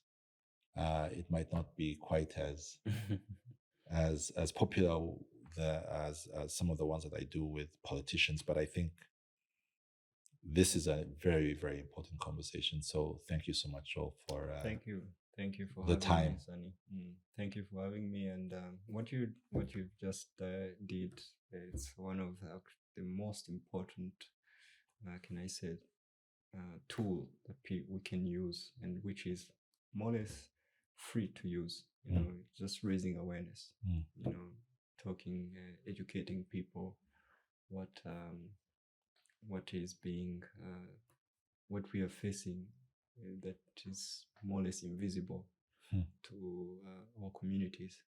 So having these platforms, champion this, it's a huge thing for us. And that's, like I told you, humans are the weakest point, but they can also be the greatest assets. And thank you. And I'll be looking forward to anytime if you need me, maybe to dive even deeper. No, I think next time maybe it will be based off of an event, because I'm sure there's so many things, the things that are happening in the world, and it would be quite interesting to understand what is actually hiding behind. Joel, thank you so much. Thank you for having me, Sunny. Thank you, BK Arena, for providing a venue for the long-form podcast to record. BK Arena is Rwanda's leading multi-purpose venue and the go-to destination in Kigali for world-class events. Known for hosting international concerts, major sporting events, high-level conferences, and large-scale productions, BK Arena offers premium event venue alongside modern conference and meeting rooms designed to global standards. From corporate gatherings to cultural and entertainment moments, BK Arena is where Kigali hosts its biggest experiences. Keep up with them at BK Arena on socials and visit their website, bkarena.rw.